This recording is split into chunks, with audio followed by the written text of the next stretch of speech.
Your Matsu Miners are on the road, but still on the grind. It's Matsu Miners Baseball, and it's next on the Matsu Miners Radio Network.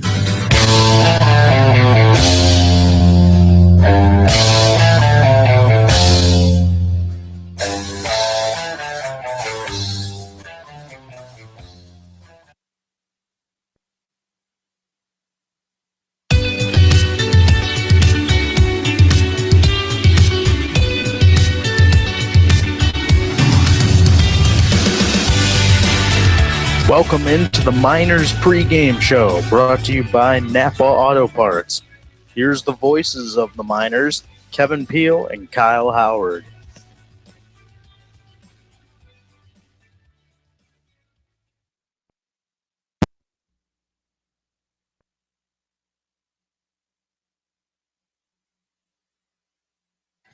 "600 fans last night witnessed not only a good game at Herman Brothers Field, but also a night of milestones for the Miners. Yes, the Miners did get their 20th win to improve their record to 20-5. Yes, the Miners had Trent Thompson step up in a big way and get his first save of the season on a night when the usual Miners closer, Brick Paskowitz, was not available. But the biggest one of the night was the skipper's 200th victory as a manager between two summer collegiate teams. The only way these milestones could come to fruition was through a hard-fought 5-4 victory over the Anchorage Glacier Pilots, in which Trent Thompson got Eugene Vasquez to strike out swinging with the tying run on second to end the ball game. The longest homestand of the year to date is now over for the Miners, as they are set and ready to turn their focus back on the other division opponent in the Chugiak-Eagle River Chinooks, looking to continue the best start in 5 years and move ever closer to 20 conference wins. Hello and welcome on out to Chugiak, Alaska. Alongside my broadcast partner, Kyle Howard, I am Kevin Peel here at Lee Jordan Field. You are listening to the Napa Auto Parts pregame show here on your Matsu Miners Radio Network. The 20-5 and 18-5 in ABL play Miners have hit the road for the first time in the past 7 days as they take on the 13-14, 12-12 Chugiak-Eagle River Chinooks. In the first of 3 consecutive games, these two foes will face each other. Thursday nights, with an anticipated pitcher's duel, is becoming a theme for the Miners. After he was able to defeat the Bucks ace Aaron Soto in a low-scoring 2-1 pitching duel last Thursday night, Calvin LeBrun will take the mound, facing an ace for the second start in a row, as he will face the Chinooks' Connor Menez. While both pitchers have been steady all year long, Menez is coming off a start against the Miners in which he completely shut them down and outdueled Zach Warren en route to an impressive victory for the Chinooks. What are the keys for Calvin LeBrun tonight, keeping in mind the pitcher he's facing and the environment he's pitching in, Kyle? The key to him for LeBron tonight is just to do what he's been doing all season long, and that's just throw strikes. So far, he's been very dominant in that category. He's only allowed 5 or 4 walks to make that on this season. And if you do that, you're going to be in pretty good shape. You're not giving him free passes. You're not consistently working in jams every inning. That's something he can do to help himself tonight against a team that can run the bases pretty well in the Chinooks. Again, keeping guys off the base pass will be instrumental in helping LeBron get off to another good start. He's also not allowed to run this season against the Chinooks team, which is important to note for him as well, as he looks to continue that streak tonight. He's pitched successfully against them, so when you're looking at it that way, he hasn't allowed to run, so why would you change anything in that sense? But the wind blowing out to right field might be a little bit of an impact for left-handed hitters tonight, but a lefty against them might change things a little bit. He could maybe drop his curveball in on the outside edge. That could help him tonight as well. He's able to get that curveball away from lefties tonight.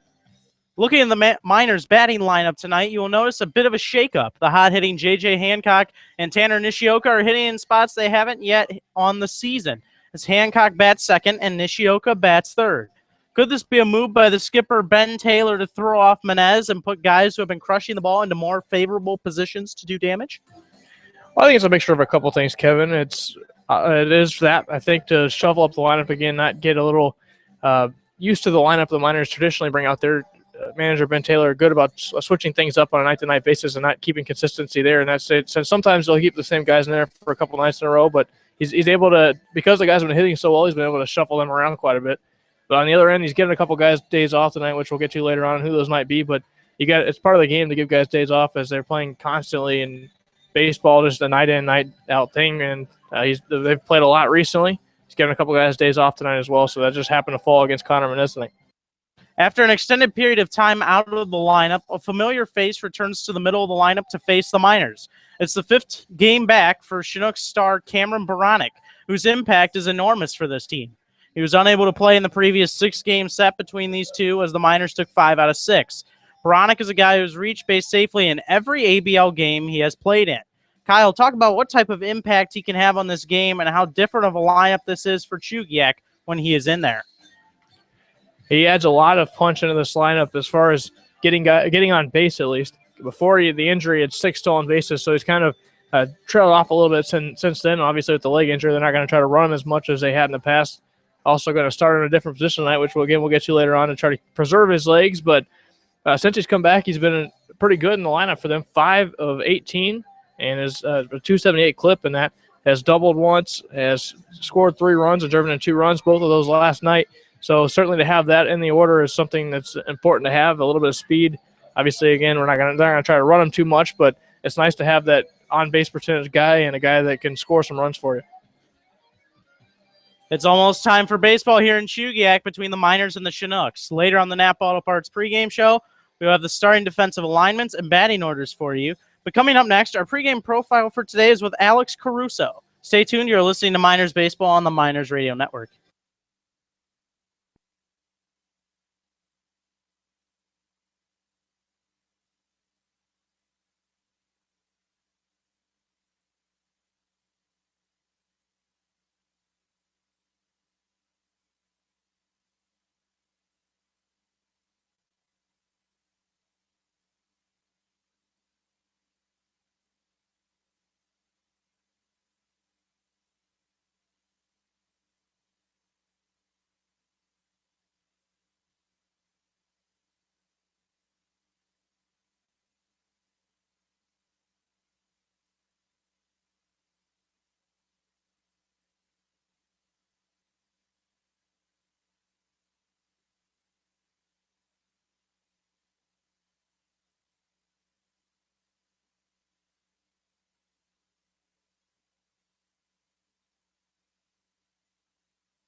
Welcome into the Napa Auto Parts pregame show. I'm joined beside me by Alex Caruso. How are we doing today? Good, how are you? I'm good, thank you.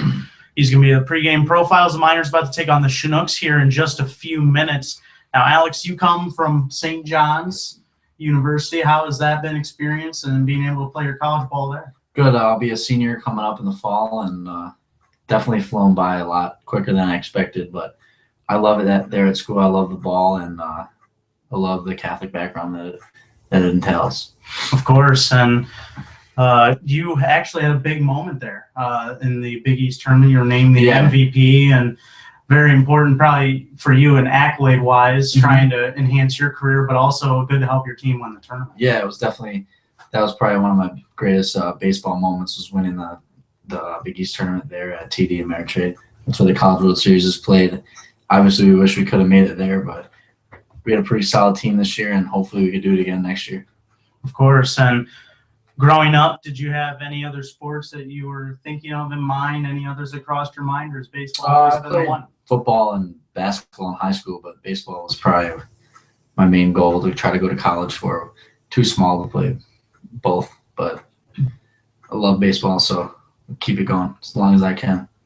And did you have colleges all over you when you were trying to figure out what school to go to? Yeah, I mean, I had a bunch of different offers. I don't really remember from where. It was a long time ago, but yeah. And what really, other than maybe the Catholic and some of the other things, what sold you on going there? Probably the baseball mostly, and I loved the campus when I went there. The facilities, there's an indoor arena, the Carnesecca Arena, the basketball court, so it's a pretty cool experience. And one thing that got me too was we get to go to the basketball games for free, and they play in the Garden, so we get to go there for free, which is awesome. Oh, of course. And you actually went to a very notable basketball game. You got to see a really historic win for one of the best coaches in the game. Yeah, the Coach K's 1,000th win. We were there. We had pretty good seats too. It was awesome. So that had to be weird because it was disappointing. St. John's lost the game, but Coach K was definitely cool to see. So something you can always say that you were there to see. Very cool. When you heard about the opportunity to come up here to Alaska, what were your first impressions of that? Had to be some excitement. Yeah, I was definitely excited. I was a little nervous at first, to be honest, because I was like, well, that's kind of far from New York. But, I mean, I let it settle in, and I talked to my teammates, and they just said it would be an awesome experience. One of the players that played at St. John's who went to my high school also played for the Miners, Nat Wessinger. So I talked to him a lot and talked to my coaches at school, and they just said it would be a great experience for me to do.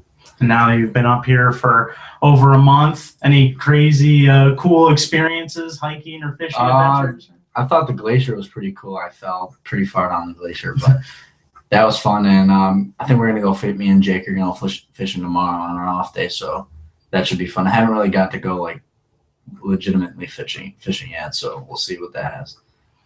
And speaking of Jake Schleppenbach, a guy that comes from Nebraska, it seems like a guy you've really been able to connect with, along with coming because you were the only player to come up here from St. John's. So me and on an island. Yeah, me and Matt too. He's from New York, so we connected right away. But yeah, I love all the guys on the team. It's pretty cool. We're all close. So it's obviously weird for all of us for the first couple days because we don't really know each other. But once we start playing, it's awesome. We all get to know each other. We're all here to do the same thing. Yep. Of course. And yesterday we had the chance to speak to Brigham Hill, who had his 20th birthday. Yeah. You 2 days ago had your 21st birthday up here in Alaska. Any cool things you were able to do for your birthday? We didn't really get to do much because we had that 16-inning game and Brigham pitched yesterday. So we might do some things tomorrow on our off day, hang out, maybe go to Anchorage or go fishing. So we'll see what we can do tomorrow. Of course, and you guys are about to take on the Chinooks. You've had a lot of success so far, 9-1, 7-1 in ABL play against the Chinooks. What is it going to take to keep the ball rolling here tonight? We got to get to this pitcher early. Mendez, I think his name is. Connor Mendez? Yeah, Mendez. I think he's one of the best pitchers in the league, so he shut us down one last game. I think we only had like 2 hits. They beat us 1-0, right? Yes, the game 2-0. 2-0, yeah. So I think we got to jump on him early. Personally, I struggled versus him, so this is a big game for me. I want to get back at him tonight. And actually, in thinking about it, you had a big moment the other day hitting a home run here at Herman Brothers Field against the Bucks. How did you feel in that at bat and when you saw that ball fly? I never hit a collegiate home run, so that was my first one ever. So it was pretty cool. I want to be able to do one in my college season too, so hopefully I can get that. But yeah, it was pretty cool. All righty, and as the Miners about to take on the Chinooks, this has been your pregame profile with Alex Caruso. Thanks for joining us. Thank you. All righty, we'll be right back. Miners and Chinooks in just a couple minutes. Stay tuned.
As Dawson throws out the first pitch, we are ready for baseball here between the Chugiak-Eagle River Chinooks and the Mat-Su Miners. It is Kids Day here at the ballpark in Chugiak as the Miners getting set to bat. We'll have the starting lineups for you right now.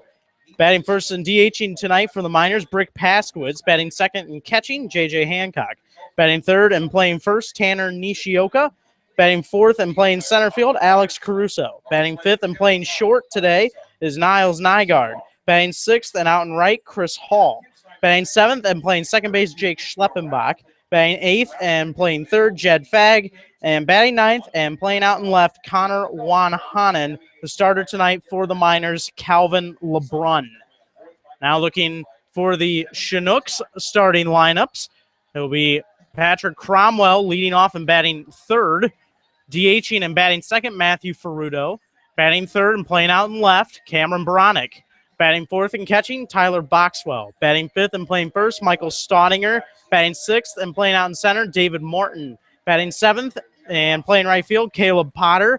Batting eighth and at short, Hunter Hanks. And batting ninth and at second, Will Bass, as they will face starter Connor Menez, who on the season is 2-1 overall with a 1.70 ERA.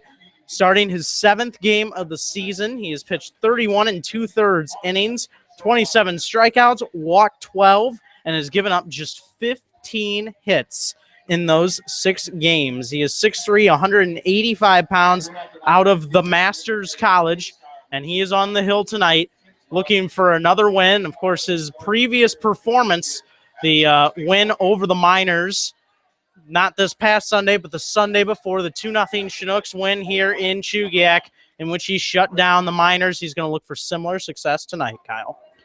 That he has. He's had a lot of success against this Miners team this year, just allowing 2 earned runs on the season and 13 1/3 innings of work this year, striking out 17 and walking 4 and allowing just 8 hits against the Miners. First pitch from Menez is a strike with a slider, 0-1. Today's game time temperature 61 degrees and cloudy conditions here in Chugiak. Second pitch from Menez is a fastball up high and away to Brick Paskowitz, 1-0. Paskowitz getting the night off yesterday after that impressive performance in the 15-inning game. 1-1, as this one fouled straight back. Count now 1-2 on Paskowitz. He pitched 5 innings and ultimately got the win in that 15-inning game, did Paskowitz, and also was playing out in the field and hitting that night and perfected all 3 categories.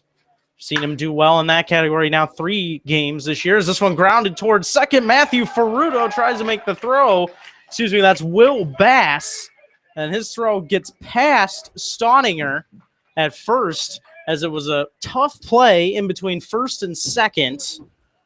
Going over to make the play was Bass, but the throw was not on line to Staudinger, and it will be an error to start off the game on the Chinooks, as it will be charged to Will Bass, his 4th of the season. 1 runner on early.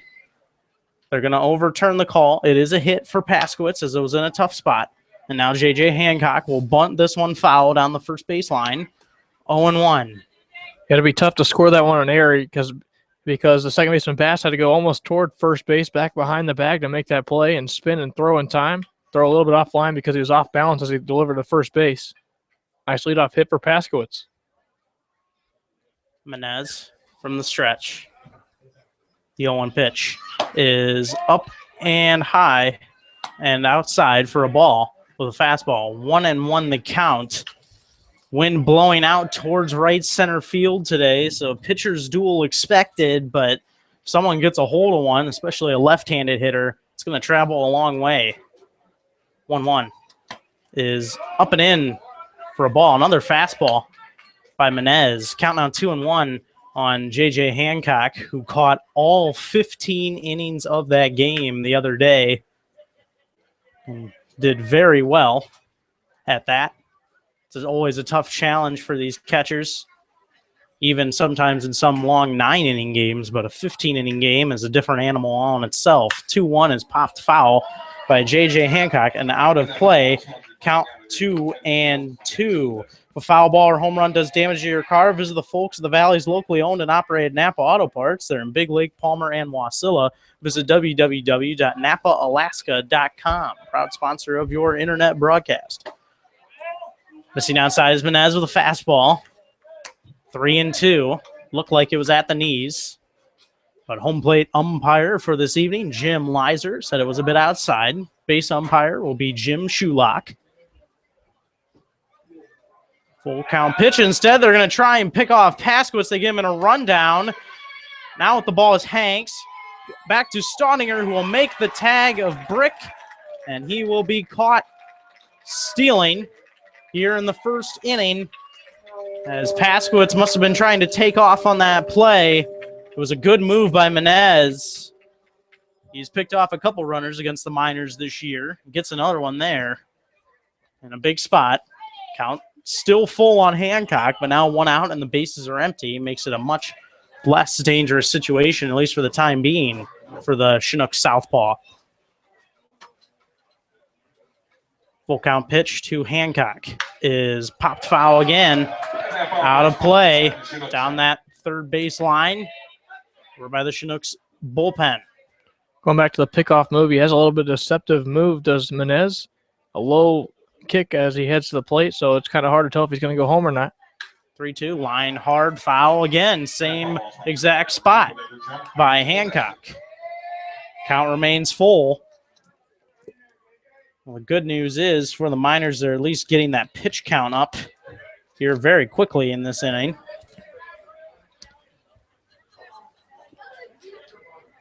Menez from the windup.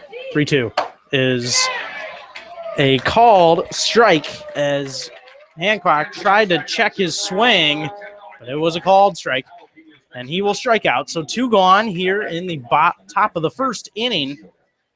Now bring up Tanner Nishioka, who comes in to this game with the highest average on this team of .411, playing now in his 17th game. 23 hits and 56 at-bats as a ball high from Menez. 1-0 the count. Miners in their green jerseys today, the yellow trim and lettering. And the Chinooks in their reds with blue numbers and lettering, white trim. Swinging and missing at that one is Nishioka. Count now 1-1. White pants for both of these teams. Menez ready with the 1-1. Swung on and missed. Got him to chase the high fastball. Big swing there from the Pomona Pitzer College product. 1-2.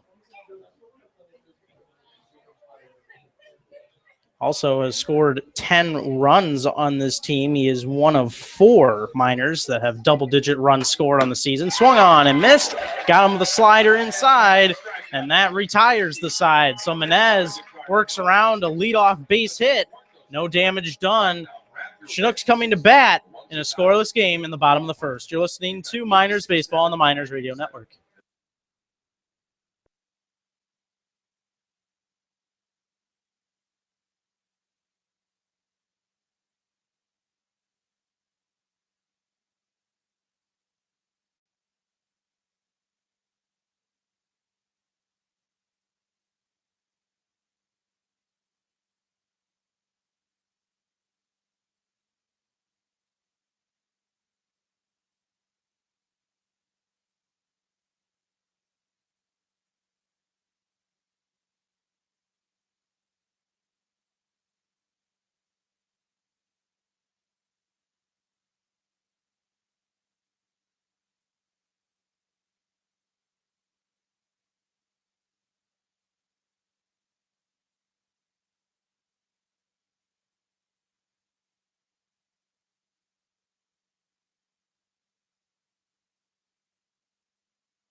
Welcome back to Chugiak. Miners take the field here in the bottom of the first inning as the Chinooks going to take their first cuts at starter Calvin LeBrun, 5'10", 160-pounder out of Gonzaga. He comes into this game 3-0 overall in the season with a .65 ERA, pitching in his 5th game. This is his 5th start. 27 in the 3rd innings pitched, 23 strikeouts, 4 walks, and 19 hits. given up. Looking around the field for the Miners, in left will be Connor Wanhanen. In center, Alex Caruso. And in right, Chris Hall. At third, Jed Fagg. At short, Niles Nygaard. At second, Jake Schleppenbach. At first, Tanner Nishioka. And the battery of J.J. Hancock and Calvin LeBrun. First pitch from LeBrun is a called strike with a fastball. 0-1. LeBrun on the season versus the Chinooks in 2 impressive starts, has a 2-0 record with no runs given up. Ball outside. Same fastball from LeBrun, 1-1. 13 innings pitched. Has allowed just 10 hits, 14 strikeouts, and 2 walks. Solid numbers for the Miners southpaw. 1-1 is lined into center field for a base hit. So get down in front of Alex Caruso. And the hot-hitting Patrick Cromwell reaches base. First hit of the game for the Chinooks. They get a leadoff base hit as well, just like Paskowitz was able to reach. But Menez able to pitch around it in the top of the first. That'll bring up Matthew Ferrudo, the DH. Just the 11th hit allowed by LeBrun against the Chinooks this year, and it starts the game here. Nothing score here. Last time LeBrun faced the Chinooks was here in a 4-0 win on June 25th. And checking the runner, Cromwell, he's back in safely. Lefty-righty matchup here with Matthew Ferrudo at the dish. Cromwell on the season with only 1 stolen base in 2 total attempts. Throw to check him again from LeBrun, and he's back in safely. So Cromwell has not done too much damage in the stolen base compartment. J.J. Hancock, a solid arm behind the plate. LeBrun from the stretch takes another look towards first. Now he's ready. And this one is grounded to short. Could be 2, but Niles Nygaard has trouble with it over there at short. Hit the lip of his glove there, and he's not quite able to field it. So the first error of the game for the Miners, just his 3rd of the season, though. He's had a great year on defense. That's why that error, not a very normal sight out of Nygaard, especially playing over there at the hot corner, third base. 2 on now, and that'll bring up Cameron Baranek.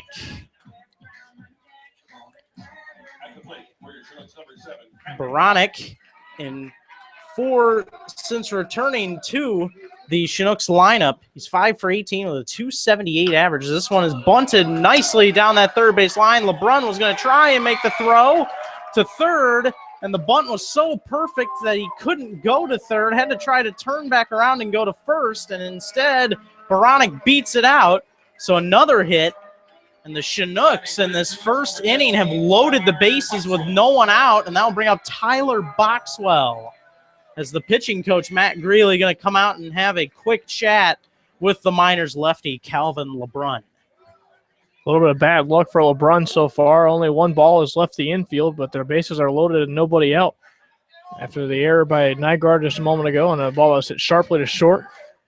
And now a bunt down the third base line. There really was a tough play to be made at first base. And Baranek, of course, having a lot of speed there. We brought this up in the pregame show of his speed, and there he goes displaying it here and getting that base hit and the infield hit.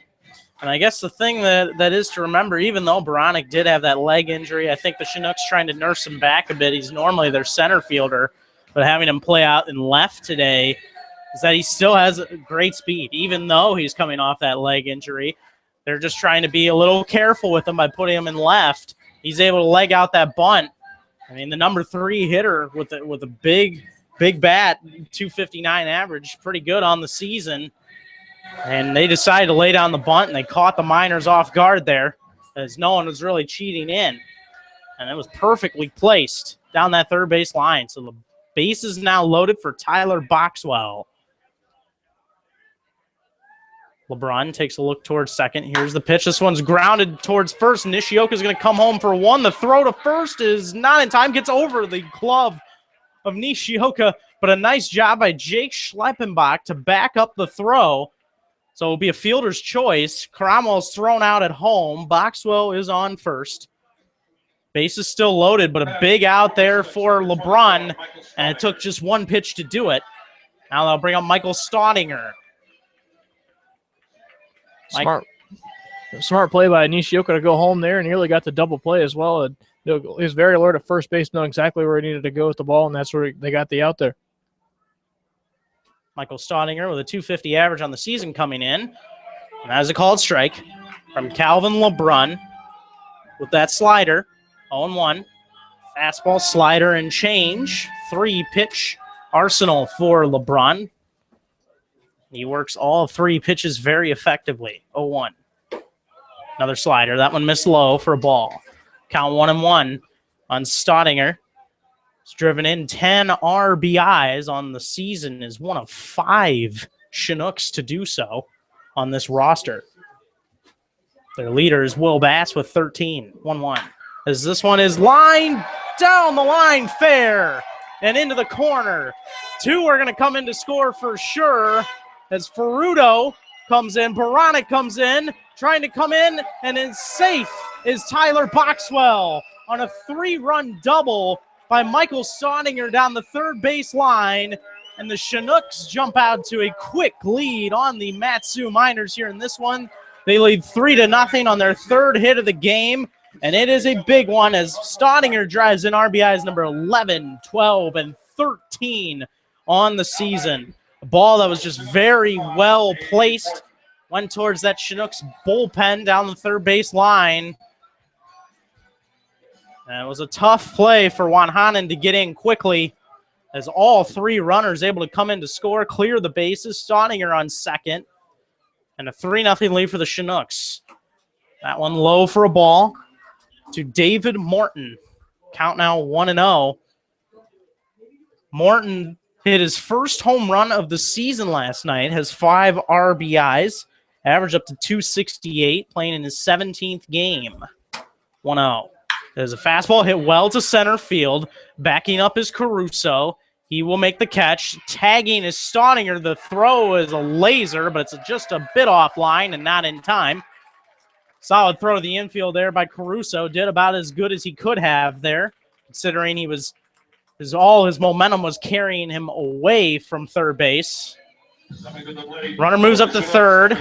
2 outs here in the bottom of the first. Now bring up Caleb Potter. 7th batter to face LeBrun in this inning.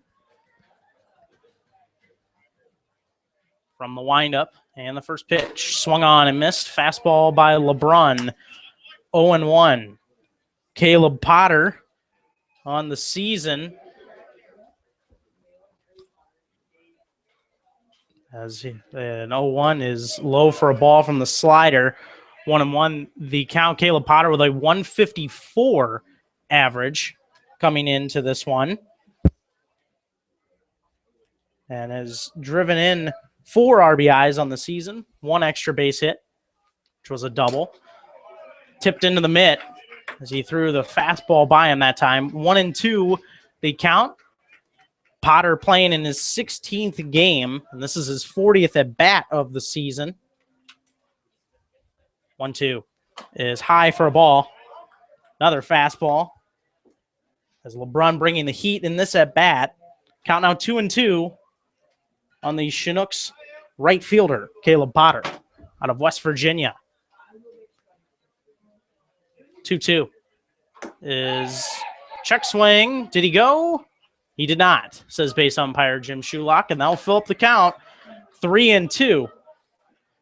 Miners trailing 3-0 here in the bottom of the third on a 3-run double by Michael Staudinger down the left field line.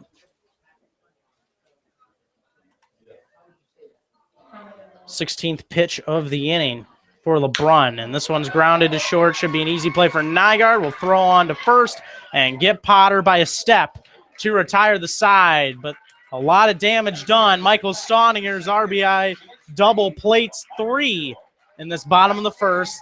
Miners trailing 3-0 heading to the second. You're listening to Miners Baseball on the Miners Radio Network.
Did you know that 9 out of 10 wildfires are caused by human error? The Matsu Miners have joined the movement to spread the public's awareness to these dangerous natural disasters. Whatever your reason for lighting a fire is, always do so responsibly. For questions on burning in the Matsu area or to learn how to acquire a burn permit, call 907-761-6338 or visit www.forestry.alaska.gov, because as Smokey Bear would say, only you can prevent wildfires. Middle of the order for the Miners. They come up in the top of the second, trailing 3-0. Connor Menez back to the hill. First pitch is outside with a slider from Menez. Count 1-0. Alex Caruso picking up an RBI last night. Fastball inside for a ball, 2-0. He's our featured athlete, the pregame profile for today's game. He had 1 hit and 4 at-bats last night as he fouls this one straight back towards us. Count now 2-1. And a guy that is very flexible and batting different positions. He's batting the 3-hole, the 2-hole, the leadoff spot like last night. And it's really started the season in the leadoff spot. But with his great numbers, has really asserted himself as a middle-of-the-order type guy. Called strike, slider from Menez. Count 2-2. He's a unique guy. He has a lot of pop in his bat, but also has a lot of speed as well. 2-2 pitch is soft liner into center field, and not going to get there is Bass. It'll be a single to lead off the second inning for the Miners. Good start. Now leadoff singles in each of their first 2 innings. Now Niles Nygaard will be the batter. Second hit of the game for the Miners. No runs, 2 hits, 1 error for the Miners. 3 runs, 3 hits, no errors for the Chinooks as we play in the second here in Chugiak. Good crowd on hand. First pitch is outside for a ball to Nygaard with a fastball, 1-0. Niles Nygaard on the season has a .278 average, playing in his 20th game. This one lined hard towards right field, towards the corner, and not going to get there is Caleb Potter. Caruso is around second. He will go to third and stop there as Niles Nygaard has a double. Third hit of the game for the Miners, and here they are in business. Tying run already at the plate with nobody out. Here in this top of the second inning, that will bring up Chris Hall, the hot-hitting Chris Hall. Niles Nygaard with short memory here. He has an error in the first inning. How do you re-up that there? You go double right down the right field line and erase all that. Now the tying run potentially at the plate here, and Chris Hall in the top of the second inning. Staudinger and Cromwell cheating up a bit towards the plate. Fastball from Menez on the outside corner at the knees for a strike to Chris Hall, 0-1. Chris Hall batting .320, playing now in his 22nd game, 16 hits and 50 at-bats. He's gotten hot and has been consistent at the same time. He's had his spurts. Ball outside, slider, count 1-1. But been a guy that average has slowly crept up with his good play. Had 2 hits in that 15-inning game the other night against the Gold Panthers. 1-1, fouled out of play. Count now 1-2 on Hall. Not to mention his great defense out in right field. Covers a lot of ground out there and has not made an error this year. But to go with a lot of diving catches out there as well. So he not only helps the plate, he helps defensively as well. From the stretch, Menez, 1-2 count. And this one hit well to left center field. Heading over towards the gap to make the catch is Baronic. The throw is going to be cut off by Cromwell as Alex Caruso comes in to score. And the Miners cut into this lead a little bit on the Chris Hall sacrifice fly, his 7th RBI of the season. Now 1 gone here in the top of the second, but the Miners do get to Connor Menez for at least 1. That makes it 3-1 Chinooks. Off to a hot start with the bats, both these teams. 6 hits combined. And we've only played an inning and a third here, and already 4 runs on the board. Menez will work to another lefty, Jake Schleppenbach. Takes a look towards second. Here's the first pitch. And there's a called strike with a changeup. 0-1, the count. Jake Schleppenbach on the season. 10 hits, on 58 at-bats. Scored 7 runs. Has driven in 7 and walked 5 times. 0-1 is a curveball fought off. So it was going to hit the corner low and in. And he had to fight it off. Just count now 0-2. Jake Schleppenbach has had his series of clutch hits that he's been able to have.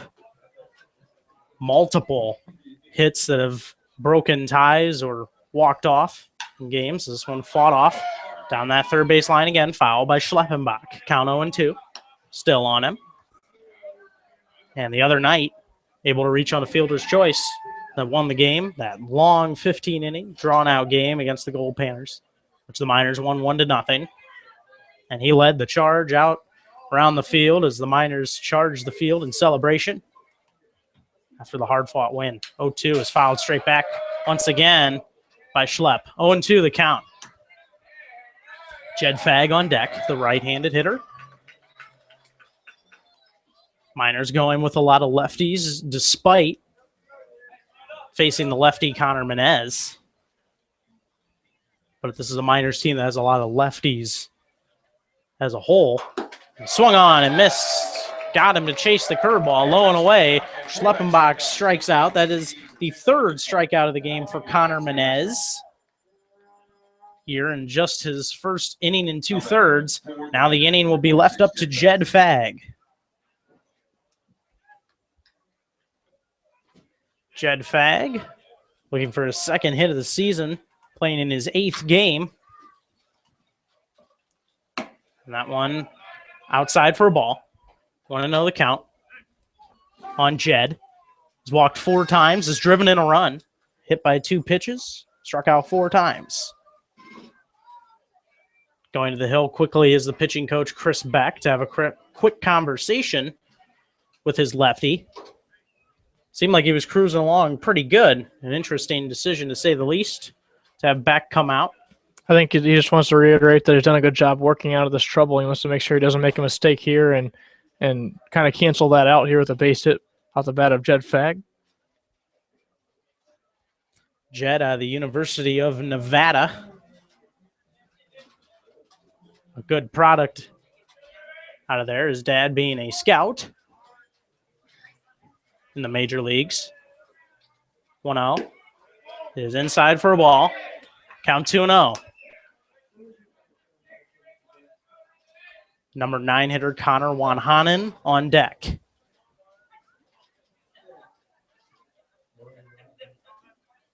Menez takes a look towards second. Now we'll step off and look back.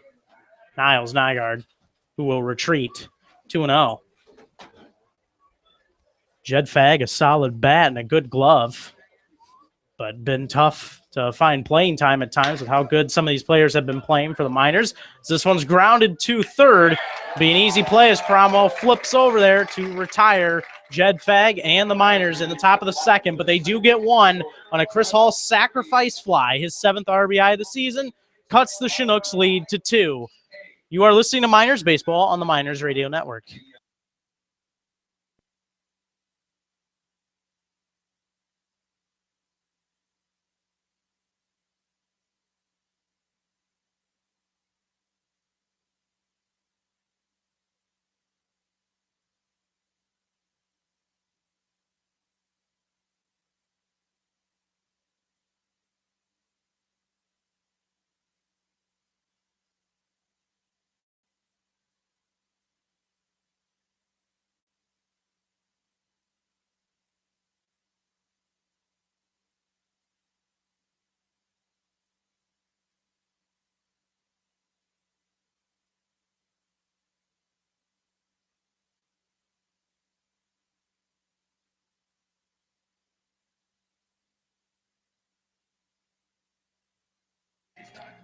Summer is the perfect opportunity to work on your golf game. The Palmer Golf Course is located right in the heart of Palmer, just about 2 miles from Herman Brothers Field. Call 907-745-4653 today for more information. It'll be 8, 9, and 1 here in the bottom of the second for the Chinooks, leading 3-1 over the Miners. First pitch from LeBrun is a fastball outside. Count 1-0 to Hunter Hanks. Comes in with 10 hits and 74 at-bats, playing in his 24th game. Scored 6 runs, has driven in 5, walked 5 times.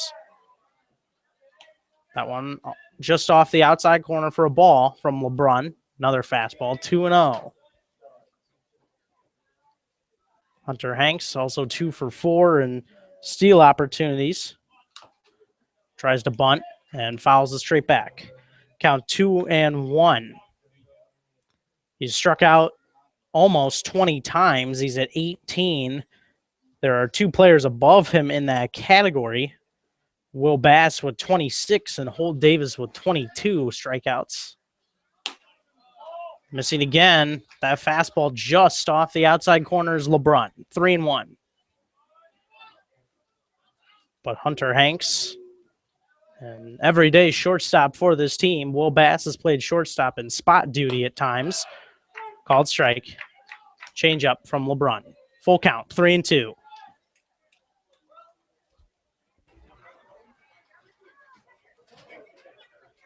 Wind up, and the pitch is high and outside for a ball. And Hunter Hanks will take his base.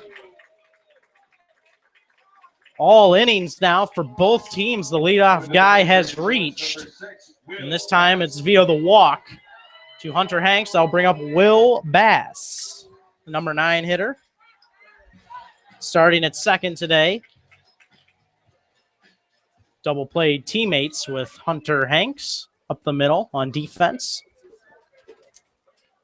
LeBrun takes a couple looks towards first, and here's the pitch. It's outside for a ball. Count 1-0 with the fastball.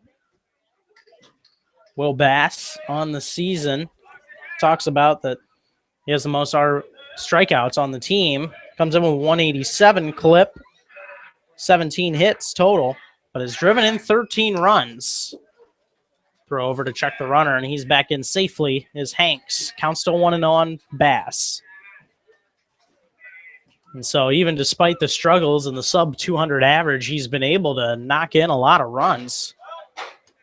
Good for 4th in the league. So that one is another throw over to check the runner, and he's back in safely. Infield playing double play depth. Outfield essentially straight away. Called strike to Bass. Fastball at the letters and on the outside corner. 1-1 the count. Wind still gently blowing out towards right center field. Another throw over from LeBrun. And Hanks is back in safely. 1-1. A lot of people climbing the big hill outside today. Behind that left field and center field wall here in Chugiak. 1-1 slider is a dandy as it drops in there. The outside corner just below the letters. 1-2 the count. Biggest movement we've seen on that pitch so far today. That's the pitch he really needs to get going if he's going to try to shut down the Chinooks here, down 3-1 here. If he wants to get back and going, that's the pitch he's going to need to master. Another throw over to check the runner, and he's back in safely again as Hanks. Count still 1-2. Nobody out. Bottom of the second. Chinooks lead 3-1. 1-2 to Bass. Will be coming right here. And is a slider. It's lined into right field for a base hit. Between first and second as Schleppenbach couldn't get over there in time. First 2 reach. 4th hit of the game for the Chinooks. And that slider hung up a bit. And Bass was able to clobber it in between Nishioka and Schleppenbach. So the first 2 reach again in this inning for the Chinooks. The first 3 were able to reach before the first out of the inning back in the first, and then the Staudinger bases clearing double. Put the Chinooks ahead 3-0 at that time. Back to the top of the order with Patrick Cromwell. Shows bunt, and it's a good one down that third base line. Jed Fagg will go field it, throws to first, and gets the out by about a step and a half on Cromwell. He was hustling. A nice play there. Cromwell now, and both of his at-bats have been good. A single, he was able to score, and then able to bunt over 2 runners in this case. I'll bring up Matthew Ferrudo. Number 9, Matt Ferrudo. Nice bunt there by Cromwell to put both those runners in scoring position. Now something cooking up for the Chinooks here. Just 1 man out. Runners on second and third for Ferruccio, who reached on an error his last time up. Matthew Ferrudo out of Birmingham, Alabama. Attends UAB in his hometown. Fastball just missed as Hancock tried to paint it on the outside corner. 1-0. It's been a struggle for Ferrudo after the hot start. Has had just 1 hit in his last 6 games. So trying to find a spot in this lineup and get that bat going. Called strike. That was a slider from LeBron. 1-1 the count. And he had a stretch in 3 out of 4 multi-hit games where he was able to get 2 hits in those contests. That was off to a very hot start, but the 1 hit in his last 6 games has brought down the average considerably. Sliders in the dirt. Count 2-1 on Matt Ferrudo.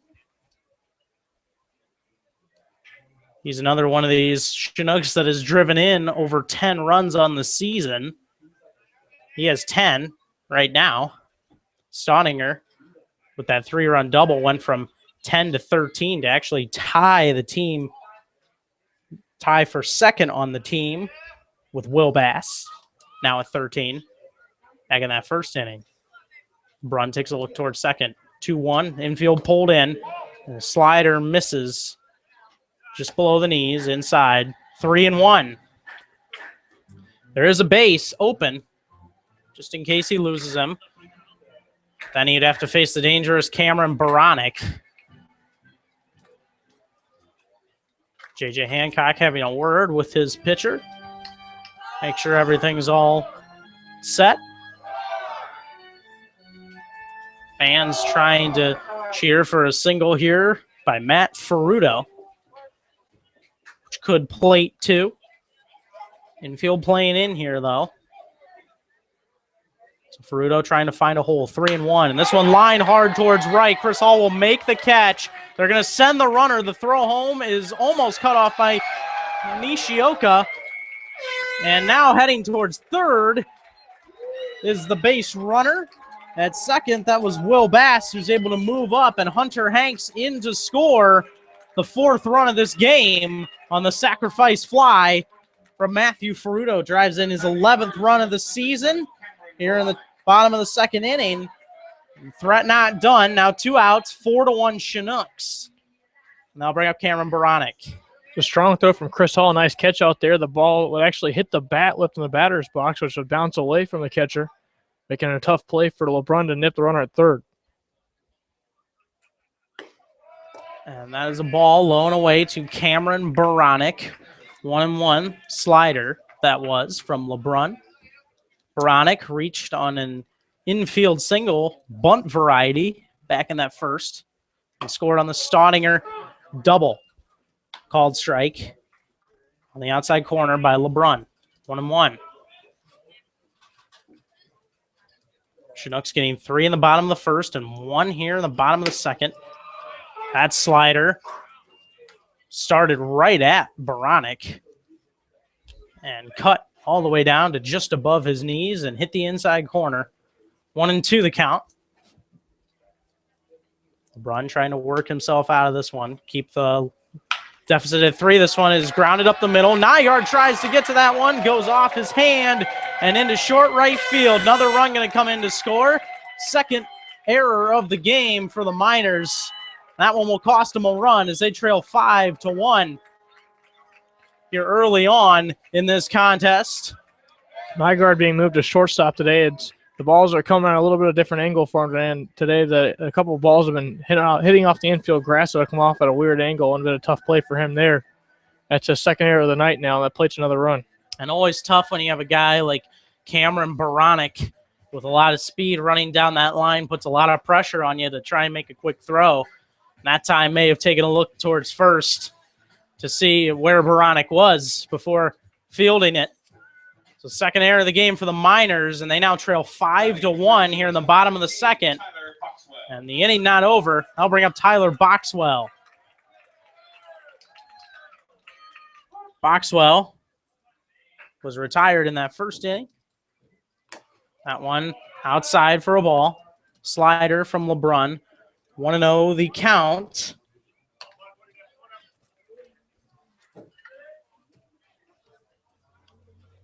It was the fielder's choice that they were able to throw out Cromwell at home and preserve a run, at least for the time being. This one hit well to right center field. Going back is Chris Hall, still going, and it is all the way to the wall. Coming around third is Baronic. He will score. Tyler Boxwell, RBI double, and that makes it 6-1 here in the bottom of the second as Calvin LeBrun gives up the RBI double. Good piece of hitting from Boxwell. He guessed the slider and was all over it. Looked like an inside pitch. Not a bad pitch at all. Didn't look like a mistake pitch. Just looked like good hitting from Tyler Boxwell. He was able to get his hands way in and pull that one to deep right center field. That makes it 6-1. Miners going to have to start warming up the bullpen. Fifth hit of the game for the Chinooks. Slider misses low to Michael Staudinger. Count now 1-0. Staudinger, that 3-run double. Back in the first, open the scoring for the Chinooks. This is a Chinooks team that scored 11 last night. This one lined and into right field, a base hit. They're going to hold him up at third. Throw's going to come in towards the plate. Hancock will make sure it's fielded. Another single on a hard hit ball by Michael Staudinger, his second hit of the game. Now runners on the corners. Big at bat here for David Morton. The Chinooks leading by 5, but threatening to try and really break this one open here. The thing is that David Morton did have that home run last night, showing that he has some power. Definitely don't want to surrender one here. As the Miners bullpen going to quickly warm up. That's Byron Hood. Pitching coach Matt Greeley going to come out and have a chat. Looking for ways to get closer to the Valleys team? Now you can, like the Matsu Miners page on Facebook. You can also follow them on Twitter at ABL Miners. Get more connected with your Miners today. Been a rough go of it so far for Calvin LeBrun.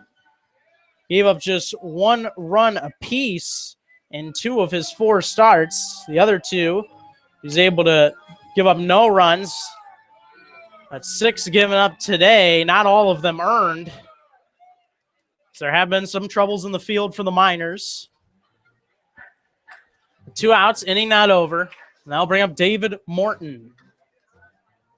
Morton flew out to center back in the first inning. And that was coming directly after the Staudinger double. Calvin was able to retire the 2 batters after that double by Staudinger. Big at bat here, though, against David Morton. He tries to get himself out of the second inning. Fastball is outside for a ball. 1-0 the count.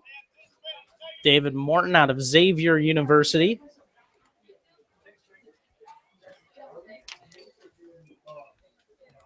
Takes a look towards first.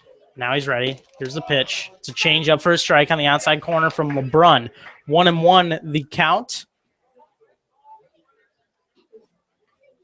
Morton didn't help out that 268 average coming in quite yet, as he flew out in that first inning.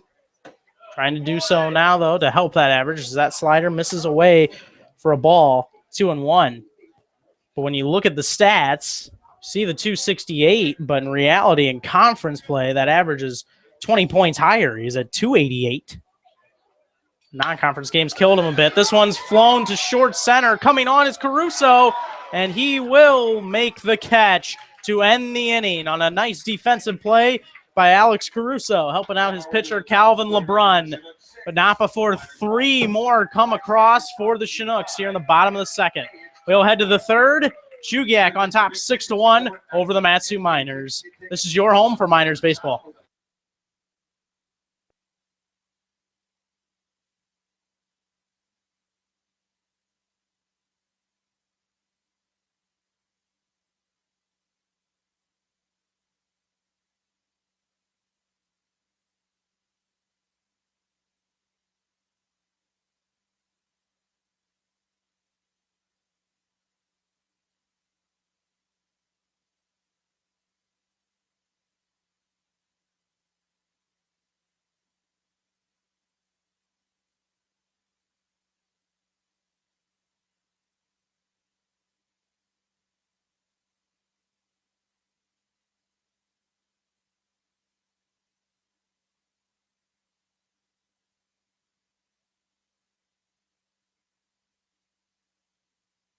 The Alaska Railroad and the Alaska chapter of Operation Lifesaver offer the following tips to rail belt neighbors and friends to stay track-wise and safe. To safely cross the tracks, look both ways and listen for the train. If there are multiple tracks, be sure all tracks are clear. Then cross perpendicular 90-degree angle to the tracks. Proceed directly and without delay. Stay at least 15 feet from the tracks. The train, locomotive, and rail cars are several feet wider than the track. Materials can come loose and cause severe injury if they hit someone standing too close. For more rail safety tips, visit the Operation Lifesaver website at www.oli.org. Remember, be trackwise. On to the top of the third, Chinooks. The Bats have been going today. 11 runs last night. They get 6 in the first 2 innings of this one. They lead the Miners 6-1. 9-1-2 in the order. Connor Wanhanen will bat. First pitch is inside for a ball from the lefty Connor Menez. His offense really giving him a lot of run support today. 1-0. And this one grounded towards second. Will Bass charging quickly. He'll flip to first and make the play. Wanhanen retired easily to start off this top of the third inning. 1 gone. When you start to look at some of the run support that Menez has gotten this season against the Miners, hasn't really been much. Just 2 runs in that win on June 28th, which was a week ago Sunday. Called strike to Paskowitz with a fastball 0-1, and a loss on June 13th early in the season. They lost 3-1 in that game, only able to get 1 run out of him. And the other game he pitched was just the first 2 innings of that game. But it was a 5-4 loss to the Miners.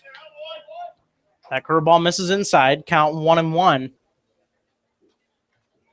So today, really helping their southpaw out is the Chinooks offense. 1-1 is in the dirt for a ball. Fastball, 2-1. Menez now at 39 pitches as we play here in the third. 2-1 is fouled out of play by Brick Paskowitz. Count 2-2. If a foul ball or home run does damage to your car, visit the folks of the Valley's locally owned and operated Napa Auto Parts. They're in Big Lake, Palmer, and Wasilla. Visit www.napaalaska.com. 2-2 the count on Brick Paskowitz. 1 out here in the third. That one misses outside for a ball. Fastball from Menez. I'll fill up the count on Paskowitz, who was able to single to start off the top of the first, and then was caught stealing. 3-2.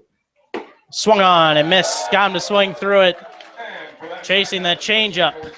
Another strikeout. That is number 4 on the afternoon for Menez. 2 gone. Now bring up J.J. Hancock. Rare strikeout for Paskowitz. This is 14th of the season.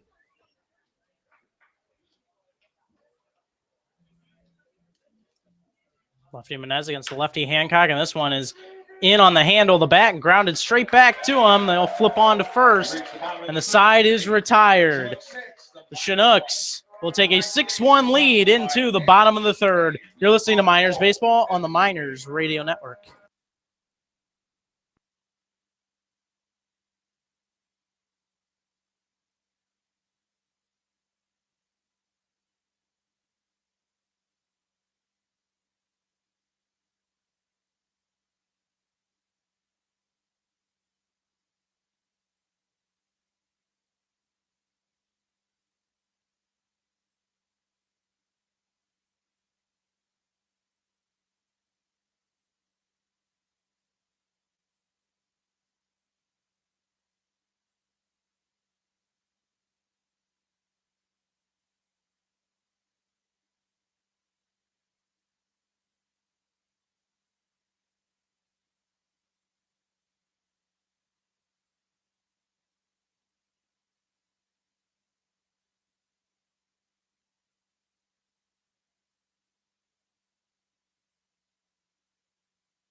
The kids are happy right now in Chugiak. The Chinooks leading 6-1 over the Matsu Miners as we enter the bottom of the third inning.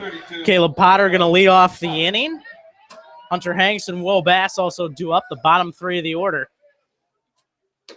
Slider in for a strike on the outside corner from Calvin LeBrun, 0-1. He looks to settle into this one. He's given up 6 runs and 6 hits through the first 2 innings. Fouled away by Potter. Count now 0-2. Caleb Potter grounded out to end the first inning from the windup. And here's the 0-2 pitch. That one high and away for a ball from LeBrun. 1-2 the count.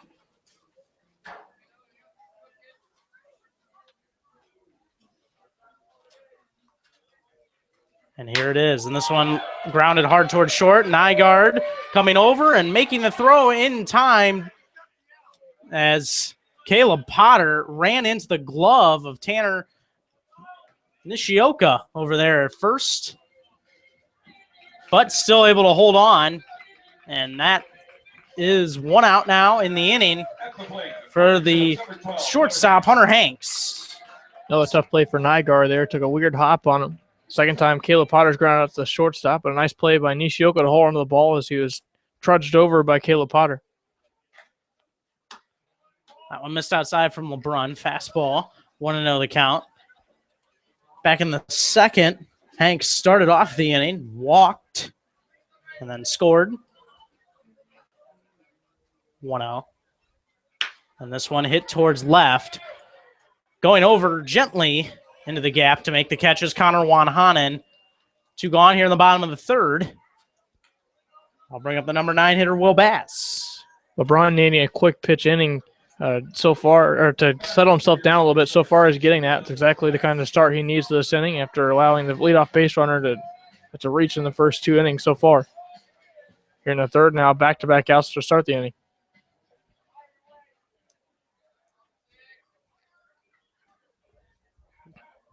First pitch is fouled straight back by Will Bass. Count 0-1 out of Wayland Baptist is Will Bass.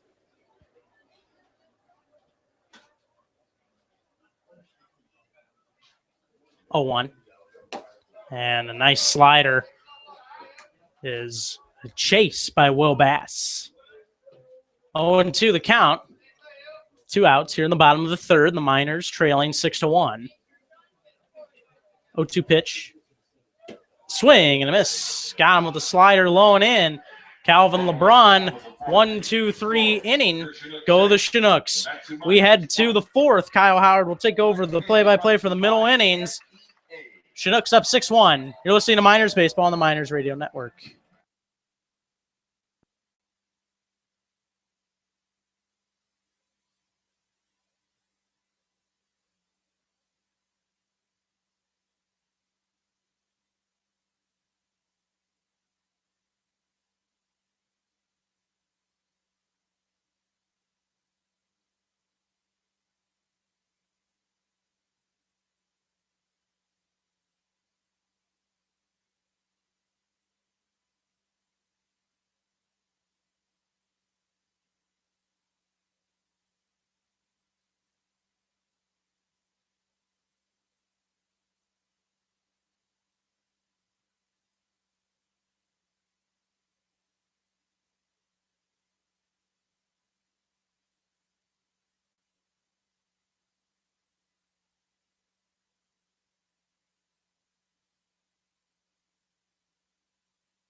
The Miners spend their mornings lifting, running, and staying in shape by visiting the Alaska Club. Visit them in Anchorage, Eagle River, Fairbanks, Juneau, and the Mat-Su Valley. Visit www.thealaskaclub.com. On to the top of the fourth inning, we head as Tanner Nishioka will step in to lead things off. 0 for 1 on the day with a strikeout swinging back in the first. He faces Connor Menez, who's pitched very well to this point. First pitch, a curveball that gets the outer edge for a called strike. 0-1 on Nishioka. 6-1, the Chinooks lead it over the Miners here in the top of the fourth. Here's the wind in the 0-1. Popped up down the right field on the right side. Stoudinger giving chase toward the Miners dugout. He's got it for an out right there near the Miners dugout. One man out here in the inning. And if that 6-1 lead scares you a little bit, don't let it scare you too much. The Miners have come from behind to win 6 games this year. 6 of their 20 wins have come when the Miners have trailed at one point in the game. As Alex Caruso steps in now, one man gone here in the top of the fourth inning. 6-1, the Chinooks lead it. He squares around a bunt and pulls it back. 1 ball, no strikes. Connor Menez coming into the inning with 45 pitches, 30 of those for strikes. Against Caruso, the center fielder from St. John's. Curveball this time misses away. 2 balls, no strikes. Caruso mentioning in the pregame show that he wanted to have a good time or a good night tonight against Menez. He said he's struggled against him in the past, but certainly like to correct all that here with the base hit. Curveball misses away. 3 balls and no strikes. Did a good job starting that in the second inning as he had a leadoff single. So he's going to try and keep that forward momentum going here in the fourth. Here's a 3-0. Fastball on the outer edge. It's a 3-1 count now. As with a 3-1 count on the center fielder Caruso, looking for his second hit of the ball game. Miners have 3 hits in the night. They have 1 run as well. Here's the pitch. Line drive to left field. Will it fall? It will. Hit number 2 in the corner. Caruso going to take a big turnaround first base as the left fielder Bronick delivers the ball into the infield. He stops at first base with a base hit. Hit number 2 on the evening for him. And Alex Caruso starts the inning, or gets with the second inning of the inning, starts with a bang here. That was a good inside-out job there. A ball that was low and in on him and had to drop the hands down and get to that ball. It was in on the handle, but able to get pretty good contact on it and put it in a great spot to drop for a hit. Throw to first base. Caruso diving back safely. Caruso like to get in a scoring position any way he can right now. The Miners trailing by 5, trying to chip away at that deficit. As Menez comes set. Looks back to runner at first. Delivers. This one popped back and foul out the bat of Miles Nygaard. Foul ball or home run does damage to your car. Visit the folks at the Valley's locally owned and operated Napa Auto Parts. They're in Big Lake, Palmer, and Wasilla. Visit www.napaalaska.com. So Niles Nygaard, who's 1 for 1 with a double, stands back in, an 0-1 count on him. Throw back over. Caruso stands back on first base safely. Chris Hall on deck. He delivered the only run of the night for the Miners at this point with a sacrifice fly. Here's the 0-1. Chop to the right side. Second baseman Brass going to throw on the second one. On to first, and safe is Nygaard. He beats the throw to first base. So a fielder's choice nips Caruso at second base. Niles Nygaard busting it down the first base line to break up the double play. But 2 men out here in the inning for Chris Hall. And a 6-1 ball game here in the top of the fourth inning. It's almost able to take out Hunter Hanks as Caruso charging hard the way that you're supposed to in that sort of situation. And Nygaard able to leg it out, keep the inning alive here for Chris Hall as an RBI in this game. Here with the lefty-on-lefty matchup, Hall against Menez. So he slaps this one fouled on the left field line and out of play.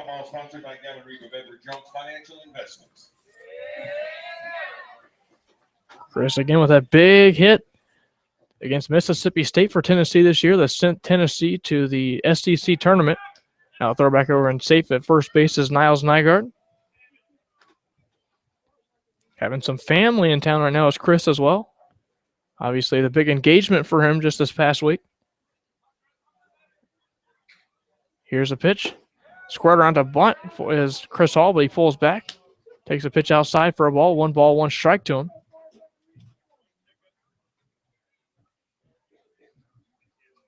Hall waves his batter around and awaits the 1-1 from Menez. Look at the runner back at first. The lefty Menez will throw over to first base. Back safely is Nygaard again. Keeping a close eye on him is Menez.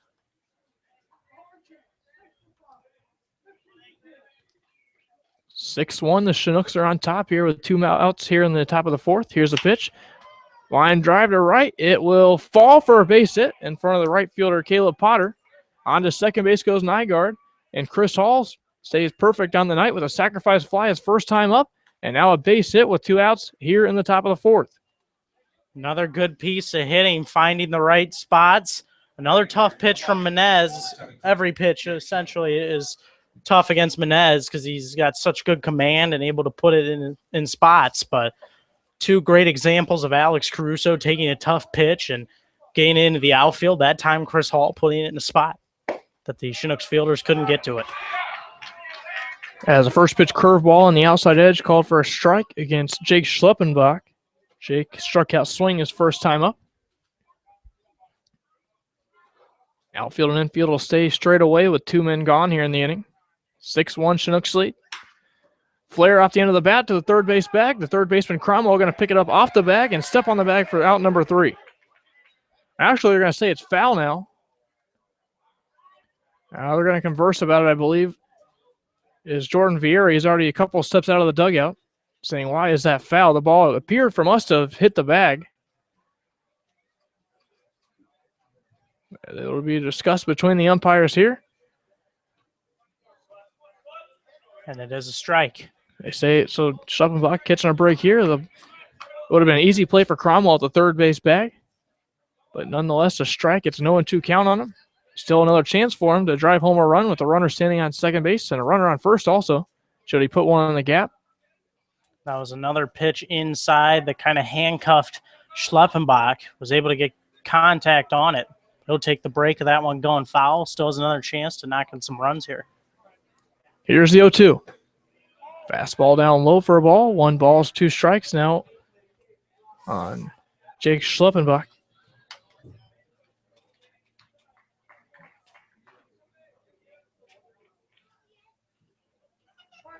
Jake waving his bat around from the left-handed batter's box against the lefty Menez. The 1-2 count on him. Menez delivers home. Swing and a miss on a curveball. They moved away from him down low. And that strikeout here of Jake Schleppenbach. The Miners get 2 runners on, but they leave them both stranded. We move to the bottom of the 4th inning. Still a 6-1 Chinooks lead right here in your Matsu Miners Radio Network.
Welcome back to Lee Jordan Field at Loretta French Sports Complex here in Chugiak, Alaska. Kyle Howard and Kevin Peel here with you in the bottom half of the 4th inning. The Chinooks with a 6-1 lead over the Matsu Miners. All 6 runs coming in the first 2 innings for the Chinooks, 3 in the first, 3 in the second. The Miners getting their lone run in the top of the 2nd inning, a sacrifice fly by Chris Hall. Calvin LeBrun delivers his first pitch to Patrick Cromwell, and it misses just outside on a curve, slider to make that. 1 ball, no strikes. Cromwell had a successful sacrifice bunt his last time up, also singled his first time up and was caught off at third base. He lines this one down the left field line and just foul. It now rolls into the Chinooks bullpen. It's a 1-1 count coming to Cromwell as he's already halfway to second base. Now he's going to have to retreat back to home plate and pick up his bat. Well, LeBron's had a rough start. The 3 runs given up in the first, 3 runs given up in the second. Is right now only at 55 pitches. Had a very nice third inning. So if he can settle in here and give his bats maybe a little chance to try and catch up, but also log some important innings so the bullpen doesn't have as big of a workload tonight. The lefty LeBron will deliver home. It's a slider, and it gets the knees this time. It drops a little bit of bite on the very end of that ball to Cromwell. It's a 1-2 count on him. Outfield and infield both playing straight away. Caruso actually moving now slightly to the left center field gap. Here's the 1-2. Slider just misses and by just a hair. Evens the count, 2 balls and 2 strikes now on Cromwell. Patrick Cromwell looking to get the inning started here at the base hit. Pop down the left field line and foul again. And again a 2-2 count coming.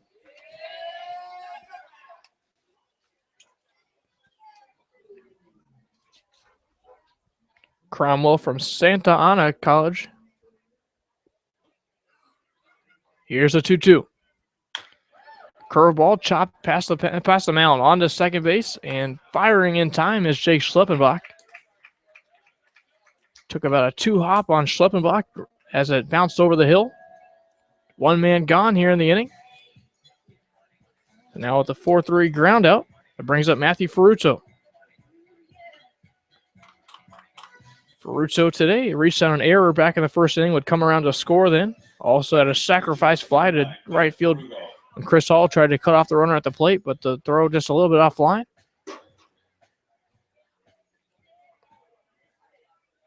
First pitch to him.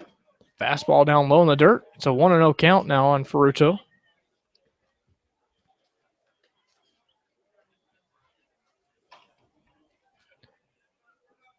Matthew, remember the Lima Locos of the Great Lakes League last summer. Here's the 1-0 from LeBron. Fastball, pot, foul, not a play. The foul ball home run does damage to your car. Visit the folks of the Valley's locally owned and operated Napa Auto Parts. They're in Big Lake, Palmer, and Wasilla. Visit www.napaalaska.com. Time called now by Ferruccio as he steps out of the box. Now he'll dig back in with a 1-1 count on him. 1 man out here in the bottom half of the 4th inning. The wind and the 1-1. Changeup gets the letters here. Now ahead in the count is LeBron. 1 ball and 2 strikes. 6-1 Chinooks lead here in the bottom of the 4th inning. 1 man out. Now Caruso moving back to his normal position in center field. Here's the 1-2. Fastball rings him up on the outside edge. Ferruccio still had the bat on his shoulder. He slowly turns back toward the dugout, and another strikeout for Calvin LeBron. And now 2 men out here as he faces Cameron Baranek. Yeah, it was a pitch that really surprised Ferruccio there. Some good movement on it. And able to record the strikeout is LeBron. Good confidence pitch for him. Now try and get Baranek another 1-2-3 inning here. Slider gets over at the knees for a called strike on Baranek. Cameron today has reached base twice on a bunt hit back in the 1st inning. Also reached on an error and has scored 2 runs. A good addition back to the lineup for the Chinooks. They're glad to have him back. Here's a slider that just misses high. Had a lot of movement on that one as well. Arguably his favorite pitch from LeBron. Has a lot of movement on his sliders. Ready with the 1-1. Here's the pitch. It's another slider, and it's fouled down the first base line. Just foul as Nishioka grabbing it by the bag, but about 6 inches foul. It'll be a 1-2 count now on Baranek. Getting a start out in left field. Again, having a leg injury just a few weeks ago. Back for his 5th game tonight since that injury. Here's the 1-2. Fastball just misses outside. Evens the count, 2 balls and 2 strikes on Baronic. The outfield and infield both playing straight away. 2 men out here in the inning. 6-1. The Chinooks lead here in the bottom of the 4th. Here's a 2-2 from LeBron. And the fastball misses just outside. And we'll go full on Cameron Baronic now.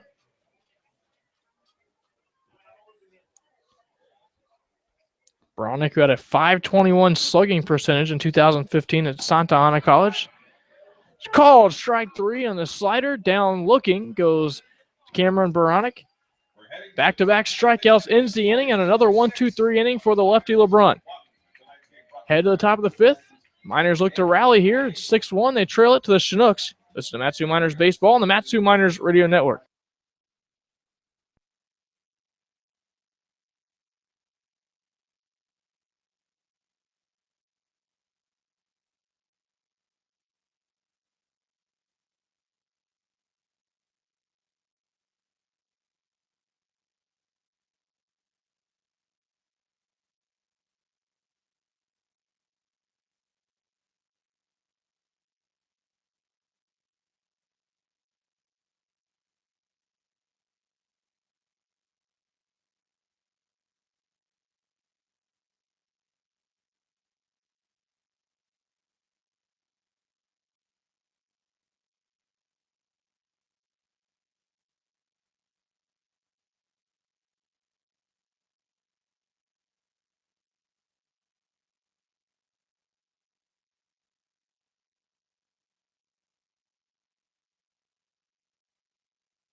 Jed Fagg will be set to lead things off here in the top of the 5th inning. 6-1, the Chinooks lead it here at Lee Jordan Field at Loretta French Complex. He faces Connor Menez here. First pitch, a curveball that gets over at the knees for a called strike. 0-1 on Jed Fagg. Jed grounded to the third baseman his first time up. Also the position he plays tonight is third base. Here's the 0-1. Fastball up and away. 1 ball, 1 strike on him. Jed bats from the right side against the lefty Menez. Outfield and infield straight away. Here's the 1-1. Pop foul down the first base line. Out of play. 1-2 coming on him. Jed played for the Arizona Diamondbacks elite scout team. Here's the 1-2 on him. Fly ball hit down the right field line. That'll get out of play again. A foul ball or home run does damage to your car. Visit the folks of the Valley's locally owned and operated Napa Auto Parts. They're in Big Lake, Palmer, and Wasilla. Visit www.napaalaska.com. Connor Menez ready now at the 1-2. Is a swing and a miss on a changeup. Got him fooled. Way out in front of that one was Jed Faggs. Another strikeout here for Connor Menez. And now out number 1 for Connor Wanhanen. Menez with his 6th strikeout, and he so far has been really able to get those off-speed pitches to throw off the Miners. This one fouled away down the first base line by Connor Wanhanen. 0-1 on the product of Texas Christian University. Connor going to dig back in. And await the 0-1 against the lefty Menez. And the lefty Wanhanen, here it is. Swing and a miss on a fastball. 0-2, he's down behind now. Wanhanen had a double yesterday and looking to do the same thing here. Start a rally, a 6-1 deficit the Miners have here in the top of the 5th. Here's a pitch. Curveball misses inside. It's a 1-2 count on him now. Top of the order on deck and Brick Paskowitz. Connor Wanhanen trying to start the rally before they get to that point. Here's the line and the 1-2. Curveball misses upstairs. Tried to turn that one over on him just a little bit high. Evens the count, 2 balls and 2 strikes on Connor. The Big 12 freshman of the year was Connor. Here's a pitch. Pop foul back to the screen again, and it's a 2-2 count on him. Good thing for the Miners is Menez now at 70 pitches. So the count's starting to get up there a bit as he pitches in the 5th. 2-2 to Connor Wanhanen from the lefty Connor Menez. Here it is. Fastball misses a low and away. It's a full count coming now to Connor. Miners will take a base runner any way they can right now. Trying to chip away at a 5-run deficit here in the top of the 5th. Connor Menez shaking up the signs. Now he delivers a payoff pitch.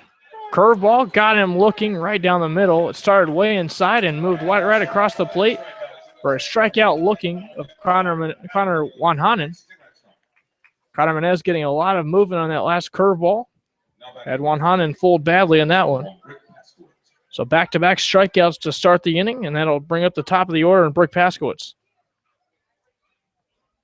I think that's 7 punch-outs now for Menez. Continues to roll here in the 5th. Swinging and missing a first pitch fastball. 0-1 on the leadoff hitting Paskowitz, who singled back in the 1st and also struck out swinging in the 3rd. That 7th strikeout means 24 of them on the season against Miners hitters. Here's a flare to the left side, moving into short left field and to his right and making a catch is Hunter Hanks. That will end the inning. Connor Menez equals the 1-2-3 inning totaled by Calvin LeBrun. So we head to the top of the 6th inning. The score stays the same, 6-1. The Chinooks lead it right here in your Matsu Miners Radio Network.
Want to learn more about your Matsu Miners? Visit their website at www.matsuminers.org. It provides you with schedules, stats, rosters, upcoming events, and more.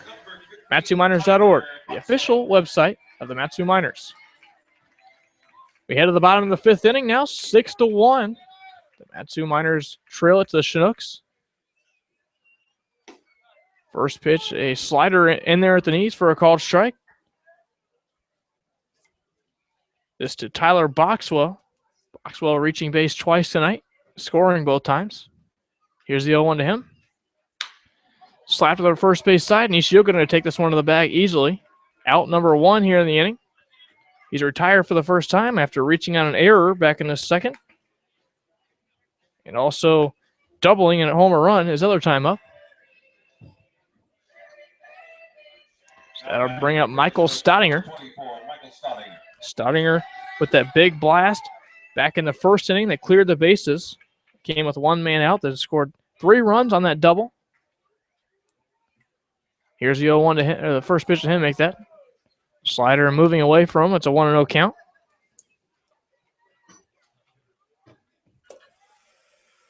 The wind and the delivery from LeBrun. Swing and a miss. A curveball, the slider that got away from him make that. 1-1 count now. Staudinger 2 for 2. Also had a single back in the 2nd as well. He chops this one on the first base side. Moving toward the second base side of the things is Nishioka. He's going to flip underhand to the covering LeBrun for the out. Nice play made by Nishioka to field that ball, and a nice play also by his counterpart in the pitcher, LeBrun, to get to the bag quickly to get the out. 2 men gone here in the bottom half of the 5th inning. That's a very alert play by Tanner Nishioka, because not only did he flip to LeBrun, but he led LeBrun to the bag. And Nishioka's a guy that doesn't have a ton of experience at first base, but to make that type of a flip is pretty solid. Ground ball hit to Schleppenbach in short right field. He fields, throws in time for the out. And after allowing the 6 runs early, he's retired 10 in a row, has Calvin LeBrun. Another 1-2-3 inning turned by him. We move to the top of the 6th. The Miners trying to chip away at that 6-1 deficit. As we come back, they'll look to do that. Listen to Matsu Miners Baseball on the Matsu Miners Radio Network.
Welcome back to Lee Jordan Field at Loretta French Sports Complex. Moving to the top of the 6th inning now, are we? As J.J. Hancock will dig in. 6-1, the Chinooks lead the Miners at this point. As Connor Menez ready to deal to lefty Hancock. It's a curveball and misses away, a 1-0 count coming. J.J. 0 for 2 on the day. Struck out swinging back in the first and also grounded back to the mound his last time up in the third. Here's the 1-0. Ground to the third base bag. Ball bobbled on the infield grass by Cromwell, but able to regain and throw across the infield for the out. Hit directly at Cromwell, right at third base, moving in on the infield grass. But he's able to adjust and make the play for the out. Out number 1 for Connor Menez. Now to bring up Tanner Nishioka. Tanner steps in for the 3rd time tonight as well. Struck out swing and popped up to the first base bag as he fouls this one away in the first pitch fastball from Connor Menez. 0-1 on him.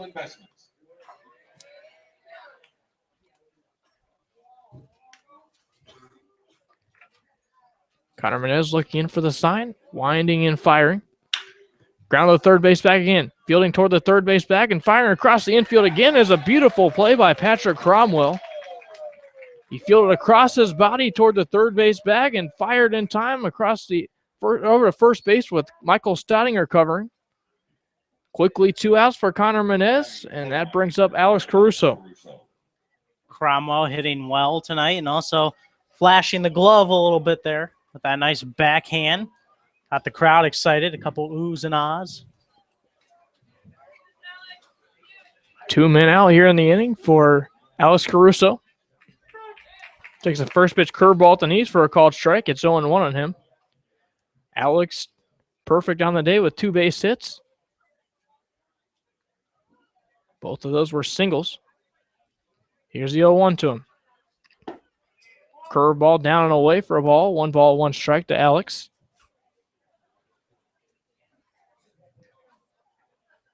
Outfield and infield both playing straight away on him. 6-1 ball game here in the top of the 6th inning with 2 men gone. Fastball missing away now.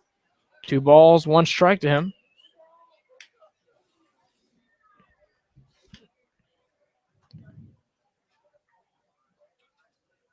Menez looking in for the sign. Here's a pitch.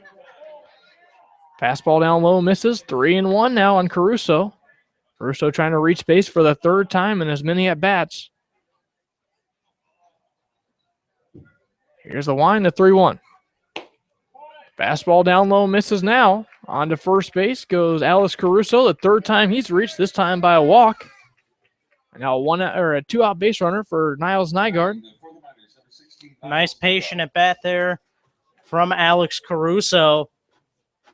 And the important thing about that is the closer and closer Menez getting to that 100 pitch mark.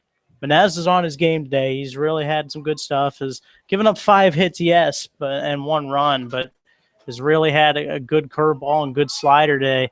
Miners would love to get him out of this game as quick as they can. Here's a pitch to Nygaard. Fastball misses away. 1 ball, no strikes. Nygaard 1 for 2 on the day with a double. Also reached base in the fielder's choice his last time up. He beat out a double play onto the first base bag. Throw back over and safe at first base is Alex Caruso. Connor Menez has not been kind to Matsu Miners hitters this year, just allowing 3 total runs. And now 3 starts against him. Fastball runs inside now on Nygaard. 2 balls, no strikes on him. 1 run, 5 hits, 2 errors for the Matsu Miners. 6 runs, 6 hits, no errors for the Chugiak-Eagle River Chinooks. Here's a 2-0 count. Fly ball hit to deep right field, giving chase toward the line. Now catching it in his tracks is the right fielder Caleb Potter. That's out number 3. Head to the bottom of the 6th inning. 6-1 Chinooks. As the Miners look to keep it right where it's at. We'll have a new pitcher on the hill for you in just a moment as well. This is the Matsu Miners Baseball and the Matsu Miners Radio Network.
The night is over for Calvin LeBrun as we head to the bottom of the 6th inning now. He works a total of 5 innings, allows 6 runs on 6 hits. 3 of those runs were unearned as he strikes out 3 and walks 1, facing 24 batters. He's in line for the loss if the Miners can't come back and rally in this one, trailing 6-1 here in the bottom of the 6th inning. But your new pitcher on the hill is Byron Hood. He's a right-hander, 6'1", 180-pounder. He's a freshman at Nebraska as well. He's working now in game number 7 as well, having an 0-0 record, a 6 earned run average with 6 innings pitched, striking out 7, walking 6, and allowing 6 hits as well. And he will now be facing Caleb Potter to lead things off here in the bottom of the 6th inning. Again, a 6-1 lead for the Chinooks. Fastball missing away from the right-hander and Caleb Potter. Potter 0 for 2 with 2 ground out to the shortstop his first time up. Here's a pitch. Fastball upstairs again. It's a 2-0 count now on Potter.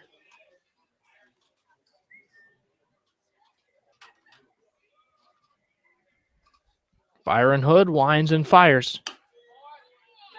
Fastball in there for a called strike this time. 2-1 count now. Hood was ranked 128th pitcher nationally by Perfect Game USA. Delivers a fastball that misses outside this time. 3-1 now on Kalen Potter. We're at 7, 8, and 9 in the batting order for the Chinooks this inning. Here's a pitch.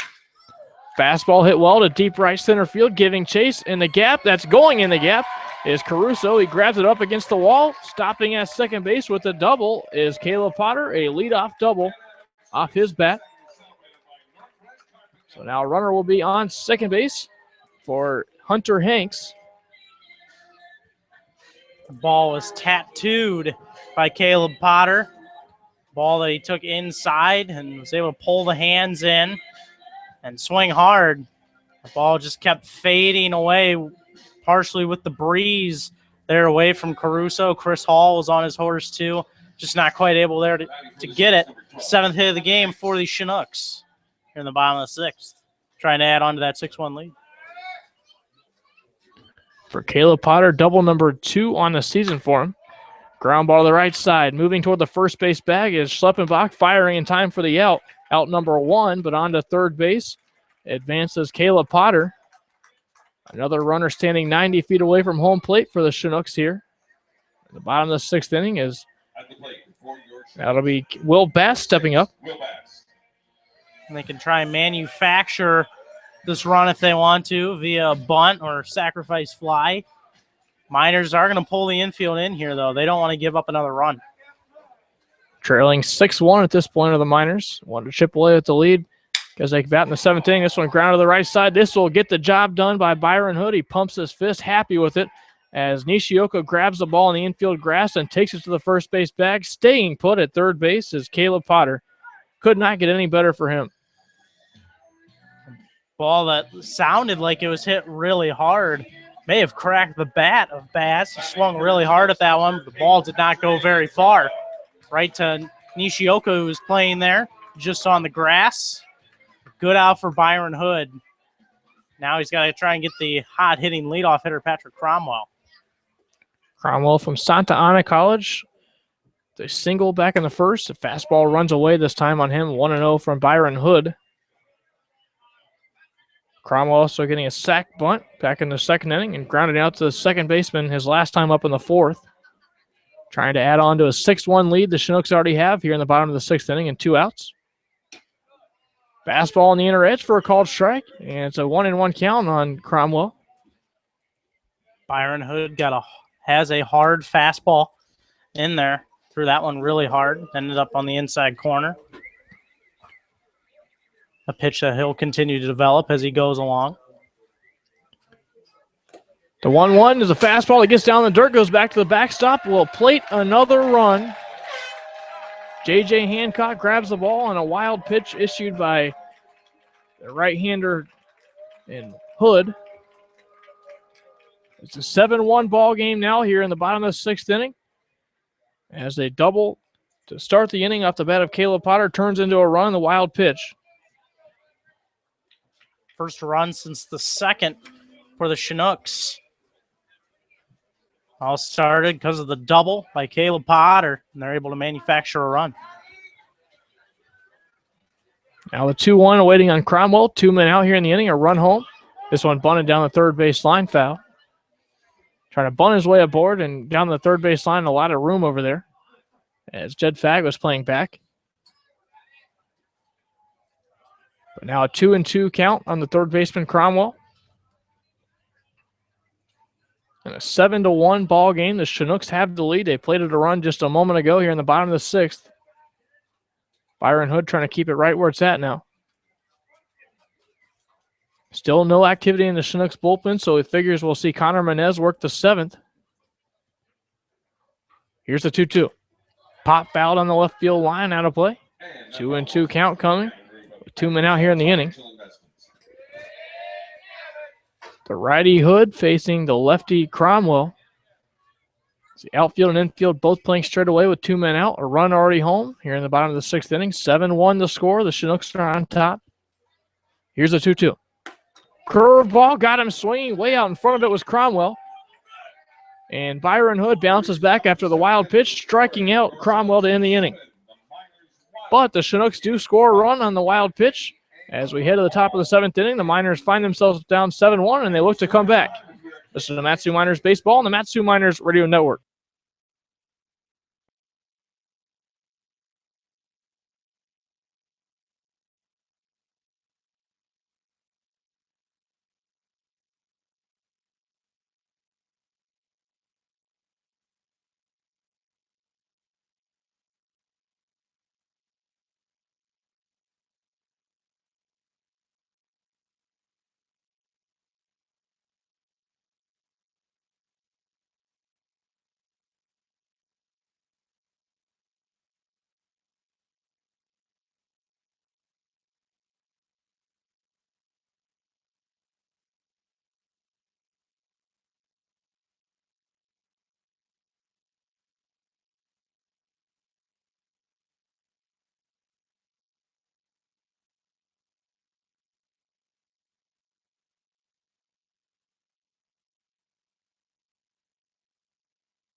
Connor Menez looks to continue his mastery as we head on to the 7th inning. 1 run, 5 hits, 2 errors for the Miners. 7 runs, 7 hits, no errors for the Chinooks. As they look to get their second win of the season overall against the Miners. And the second one here at Lee Jordan Field. 6, 7, and 8 due up in the order. And Chris Hall will take a strike. The fastball at the knees from Connor Menez, 0-1. 0-1 is grounded up the middle. Bass ranging to his right, makes the play and throws on to first for the out. 1 gone quickly here in the top of the 7th. Hall now 1 for 2. Now bring up Jake Schleppenbach. Schleppenbach is 0 for 2 with 2 strikeouts in this one.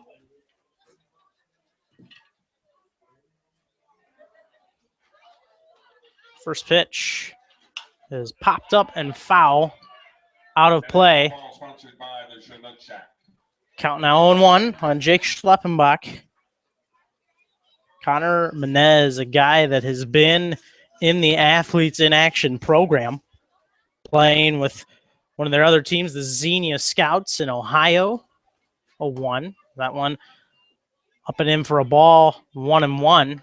The Scouts are part of the Great Lakes Summer Collegiate League. And they are the Athletes in Action team. There's 4 total AIA teams. Ball low. 2-1 the count. And this Chugiak team being the Alaska representative, moving from Fairbanks in the past few years. 2-1. Swung on and missed by Schleppenbach. 2-2. The old team that was Chugiak was known as the AIA Fire, and they were actually able to win the Alaska Baseball League in 2007 while they were up in Fairbanks. Got moved down here. 2-2 is lined into left center field for a base hit by Jake Schleppenbach. Morton's going to go track it and get to it. Schleppenbach on with his first hit of the game, and that is hit number 6 for the Miners as they look to get something going here off Menez. Batter will be Jed Fagg. It's a good way to take a curveball going the other way. It tailed off the bat as well as tailing toward the left center field gap. Nice piece of hitting there by Schleppenbach to get a base hit here with 1 man out. Menez from the stretch. First pitch is low and in for a ball to Fagg, 1-0. Jed Fagg on the day, 0 for 2 with a ground out and a strikeout. Takes a look towards first as Menez and comes from the stretch. And this one's grounded off the end of the bat towards first. Staudinger will flip to second for 1 on to first, and safe is Jed Fagg as he legs that one out. Fielder's choice. It was a very slow rolling ground ball towards first base. Staudinger was able to get a quick flip to second to Hanks, but not able to get it back to the bag in time. I'll now bring up Connor Wanhanen. Last chance in this inning for the Miners. So far today, 0 for 2 with a ground out and a strikeout looking. That's from the stretch. Here's the first pitch. It's outside for a ball. Fastball. 1-0 the count. Wind has died down pretty considerably. That flag not moving out past the 400 sign in center field. 1-0 from Menez. Is grounded right back at him off his glove. Bass tries to make the play, throws to first, and he's out by a half a step.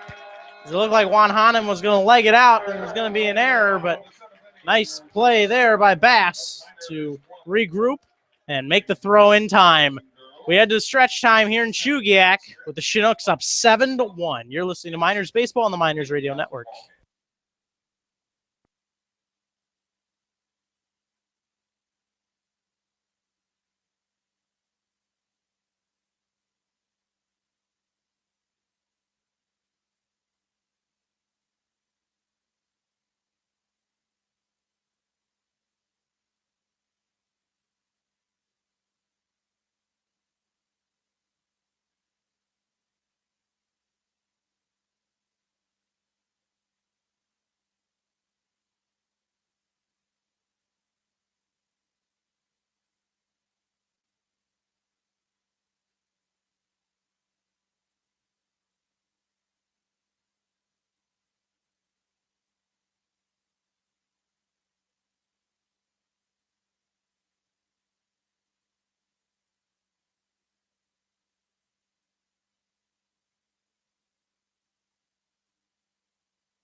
Byron Hill back to the hill here in the bottom of the 7th inning.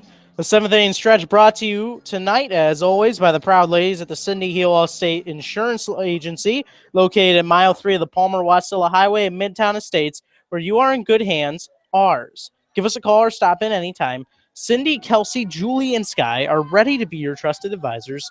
Go Miners. Coming to the plate for you is Chinooks number 9, Matthew Ferrudo to bat first in this bottom of the 7th inning. 2, 3, and 4 due up for the Chinooks.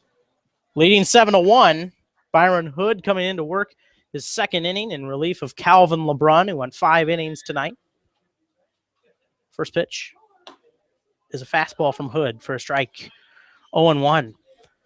Bit of an interesting story about Matthew Ferrudo, a player that played for the Lima Locos last year, a rival of the Xenia Scouts in the Gray Lake Summer Collegiate League, and then joining the Athletes in Action program here this year. As this one line towards right center field, and that could get into the gap. It is down for at least a single. Chris Hall took a bit of a bad angle. It's going to go all the way to the wall. Ferrudo's legging around second and is going to be stopped there as he looked like he was on his way towards third. He's going to stop right there, though. 8th hit of the game for the Chinooks. They lead 7-1, looking to add on, and now that'll bring up Cameron Baronic. Chinooks locked in at the plate now. Another double hit into the gap. They continue to put the ball in play and put it in solidly. Seemingly every pitch that they're able to put in contact is hit somewhere deep into the gap somewhere, it seems like tonight. The bad angle didn't hurt Chris Hall at all. He was able to get to the ball quickly. It was going to be a double regardless because of the position of where the ball was hit. But his extra effort was able to get that ball in and force Ferrudo to stop. Kind of a last-second decision to put on the brakes. He was rounded second and heading towards third, but stopped and went back. Now Baronic. First pitch from Hood is high for a ball. Fastball, 1-0. Baronic on the day had a bunt hit back in the first, reached on an error in the second, and scored in both of those innings, and then struck out looking back in the fourth against LeBrun. From the stretch, 1-0 pitch is at the knees for a strike to Baronic. 1-1. So he keeps that streak alive of reaching in every single ABL game so far this season that he has played in. What an astounding statistic that is. And it just shows you how much of an impact he is, and this team really missed him while he was gone. Definitely affected this team as this one is grounded on the curveball to second. Schleppenbach will make the play, throw to first. One gone here in the bottom of the 7th. Runner will move up to third. Now the batter will be the number 4 hitter, Tyler Boxwell. Reached a fielder's choice back in the first, double and an RBI in the second, and grounded out to first base back in the 5th. Tyler Boxwell with that double showing his power once again. Infield pulled in to try and prevent against the run. That curveball is in the dirt. 1-0 the count. Tyler Boxwell earlier in the season in that 13-2, a rough loss for the Chinooks in Palmer against the Miners, had a double go off the top of the wall, just inches from clearing, in a ballpark that's only surrendered 2 home runs this year. 1-0 is a ball high to Boxwell. 2-0 the count. At the time, the ball wasn't flying very well at all, and Boxwell sent that one a long way to right field. It was just inches, as you said, of getting out of here. Outfield playing Boxwell straight away. 2-0 is on the outside corner with a fastball for a strike. 2-1 the count.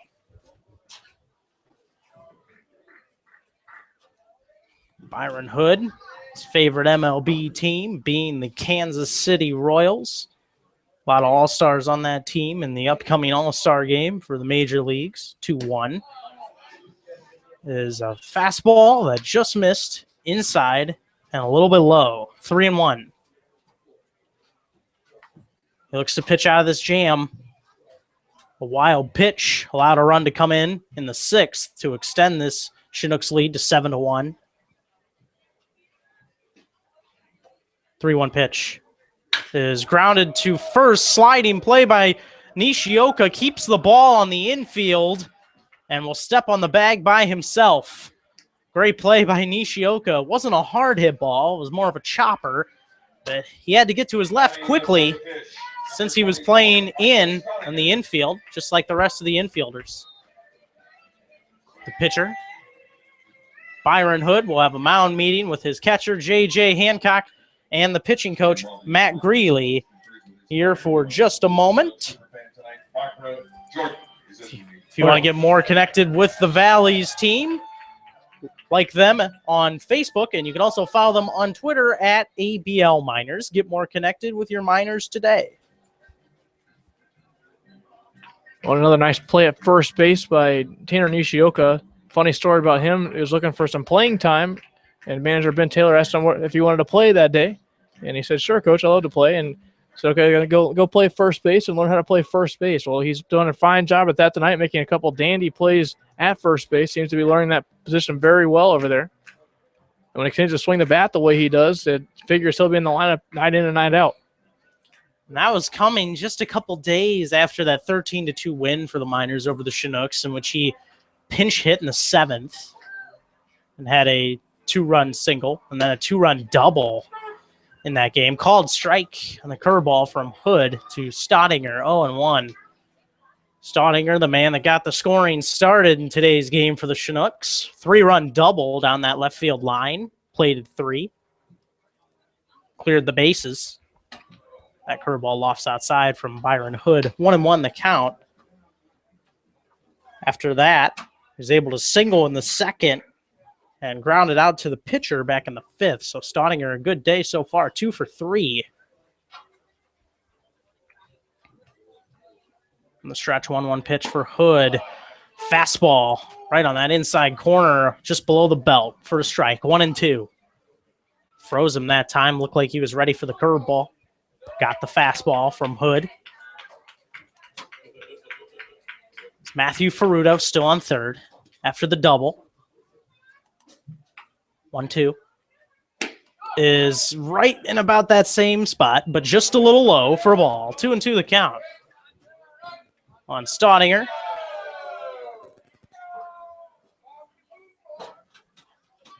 Tying his teammate Will Bass. 13 RBIs.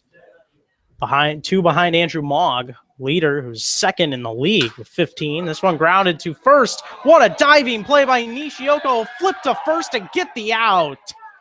Ball hit off the bag at first, taking a weird hop, and he's still able to get to it and make the play and get out of the inning. No damage done here in the 7th. We head to the 8th. Chinooks up by 6 in Chugiak. You're listening to Miners Baseball on the Miners Radio Network.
Welcome back to Miners Baseball here on the Miners Radio Network. Our sponsor, as always, Napa Auto Parts. If your car needs a new tail light or just any sort of nut, bolt, or screw, be sure to visit the Valley's locally owned and operated Napa Auto Parts. They're in Big Lake, Palmer, and Wasilla. Visit www.napaalaska.com. And they will be sponsoring the quick post-game wrap-up that we'll have here in Chugiak after this one. Right now, the Chinooks in a good spot, up 7-1 on the Miners. looking for win number 2 of the season against this Miners team, which has given them a lot of trouble so far this year. Miners come into this one overall against the Chinooks 9-1 and 7-1 in ABL play. But there will be a new pitcher for Chugiak. Caden Owens going to come on to pitch out of Oral Roberts, but we'll first give you the final line for Connor Menez, who pitched 7 innings tonight, giving up 6 hits, 1 run. It was earned.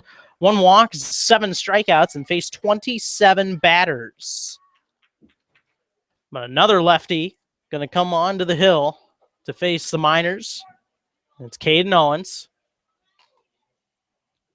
First pitch from Owens is grounded to first by Brick Paskowitz. Staudinger will step on the bag and retire him. 1 gone quickly here in the top of the 8th. Caden Owens pitching in his 5th game, 4 1/3 innings pitched. He's given up 4 hits, 3 runs, all of them earned, 3 walks, 3 strikeouts.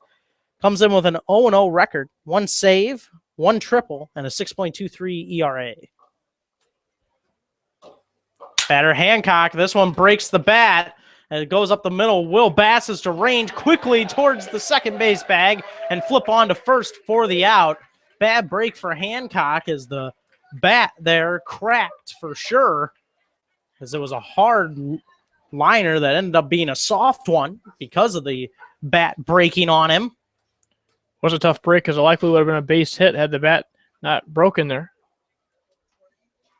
Now a pinch hitter coming in will be Hunter Simmons, batting for Tanner Nishioka, who made some great defensive plays in that 7th inning. But he will get his first at-bat of the game. Both bullpens working as well. Ted Christie right now up in the bullpen for the Chinooks, and Caleb McCann up in the pen for the Miners. 2 outs, and that's a called strike to Hunter Simmons. 0-1. Simmons comes into this one at a 136 clip, playing his 14th game. 3 hits and 22 at bats. Takes a ball outside, 1-1. Has 1 RBI on the year. Walked 5 times. It's been hit by a pitch. And has 2 of those 3 hits were big doubles to the right center field gap in Mulcahy Stadium. Count now 2-1 on Simmons. Caden Owens, 6 foot, 185 pounds, out of Oral Roberts. This one fouled straight back by Simmons. Frustrated with himself. Missed that one. That pitch was up. 2-2 the count. Temperature dropping just a couple degrees here. You feel a little more chill in the air than from the start of the game. Tapped foul, and the Chinooks were trying to plead that it was into the glove, but umpire Jim Leiser said the ball hit the ground first before it landed in Boxwell's glove. Inning continues, count 2-2 on Simmons, first baseman out of the University of Utah. 2-2 is grounded up the middle. Could be a tough play for Hanks, off his glove and into center field. We'll see what the ruling is. He's going to hustle out. He's halfway to second. Now going to try to go to second, and he'll get there as the ball gets away on the throw. He was halfway to second initially. The throw came in from Morton towards first base to try and get him going back. So Simmons decided to go on to second, and the throw sailed high and went all the way towards the Miners' dugout. So now a runner in scoring position for Alex Caruso. So scored a single and an error as a center fielder. Morton fires it errantly over the first base bag. I think Hunter Simmons would have been in a pickle there had he, as he had too big of a lead over between first and second base, but he started heading towards second base as soon as the ball was over to first base. It would have been a tough play at second base there, but the throw obviously allows him to reach easily on second base. First error of the game for the Chinooks, and I'll bring up Alex Caruso, who's 2 for 2 with 2 singles and a walk, reaching all 3 times he's been up. From the stretch, Caden Owens. Ball 1 in the dirt. Fastball, 1-0. Alex Caruso helping that .355 batting average with those 2 singles today. One of the league leaders in that category. 1-0. Is hit to left. This one will drop in, a base hit. Hunter Simmons going to be waved around. The throw is going to come towards home, and he will score as Caruso gets over to second. So score at a single for Caruso. He advances to second on the throw, and the Miners get a run here on an RBI by Alex Caruso. His 15th RBI of the season. Hit number 8 for the Miners, and they cut into this lead just a little bit, now 7-2. How about 3 hits on the night for him? Also reaching base on a walk. He's been on base every time he's come to the plate tonight. Alex Caruso having a good night offensively. Now he plays his second run of the ball game. Now the Miners continue to try to triple eight this lead to 7-2. Breaks out of that third place tie in the RBI lead in the ABL with Jordan Washam, and now ties Andrew Mogg, who is 15 for second behind Stefan Trosclair. Ball inside. The fastball to Niles Nygaard, 1-0 the count. Nygaard on the game so far has a double, fielder's choice, and a flyout. 1 for 3. Takes a look towards second. Here's the 1-0 pitch. This one lined foul hard as the skipper, Ben Taylor, had to get out of the way of that. Oncoming ball off the bat of Niles Nygaard. 1-1. All started with the Hunter Simmons single, reaching on an error, getting to second, and then the Caruso single scored him. Count out 2-1 on Niles Nygaard as that fastball misses inside. Coming up in the bottom of the 8th, a little later on tonight, is the Palmer Bar ABL MLB scoreboard. We'll have that for you coming up next. 2-1. Swung on and missed. Goes out of the glove of the catcher Boxwell, and advancing to third is Alex Caruso. A hit will now bring him home. So Miners trying to get a little closer here in the 8th. Already one in to make it 7-2 off Caden Owens. Miners were able to get to Connor Menez for just 1 run today. There was a sacrifice fly back by Chris Hall in the 2nd inning. And he stands on deck, hoping to get a bat. 2-2 is hit well to center field. And going up to make the catch is Martin to retire the side. Miners draw 1 run closer, though, with the RBI single by Caruso, his 3rd hit of the game and 15th RBI of the season. We head to the bottom of the 8th. Chinooks 7, Miners 2 on the Miners Radio Network.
New pitcher for the Miners will be Caleb McCann. As he comes in to pitch in his 9th game. Pitcher out of Appalachian State. Has logged 8 innings on the season, 7 hits, 3 runs, all of them earned, 4 walks, 6 strikeouts, 2 extra base hits, 2 doubles, that is, 1 triple, and a 3.37 ERA. He's now the 3rd pitcher of the game for the Miners as Byron Hood went 2 innings, giving up 2 hits, 1 run. It was earned, no walks, and 1 strikeout, facing 8 batters in all.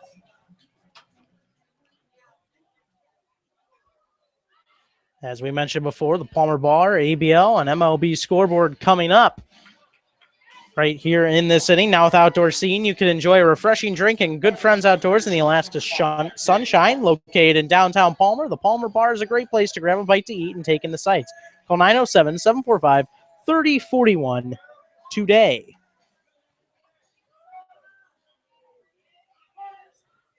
Only one other game going on in the ABL, as there's a called strike from McCann to David Morton. 0-1. Morton today 0 for 3, 2 flyouts and a ground out. As the Oilers and the Pilots. No game information from there, though. Been trying to get the score from them, but not showing up in the point streak system.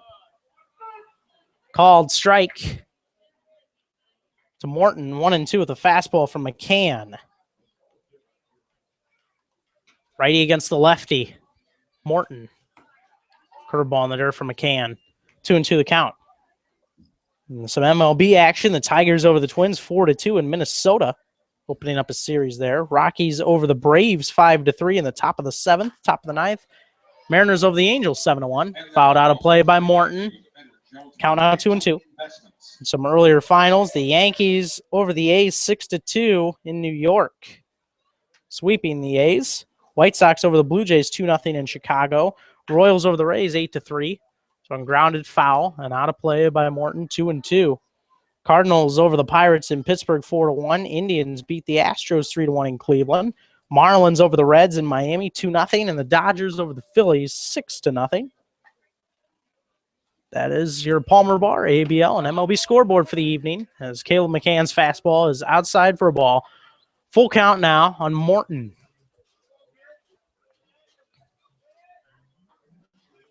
Takes a deep breath, does McCann. The 3-2 is inside for a ball, and he walked him. Leadoff man on. 5th free pass issued of the season by McCann. Now I'll bring up Caleb Potter. Had a big double to right center field back in the 6th inning, then was able to score on the Hood wild pitch. 2 runs, 8 hits, 2 errors for the Miners. 7 runs, 8 hits, 1 error for the Chinooks. First pitch to Potter is outside for a ball from McCann. 1-0. Hobbies for Caleb McCann include fishing and playing the guitar. 1-0. Swung on and missed. Strike 1 as he swung through the fastball. In fact, Caleb has been playing in front of teammates and in frent of Kyle and I. We've been personal testimony to his play. And he's good. Playing some of Kyle's favorites, actually. 1-1. Called strike. Changeup from McCann. 1-2.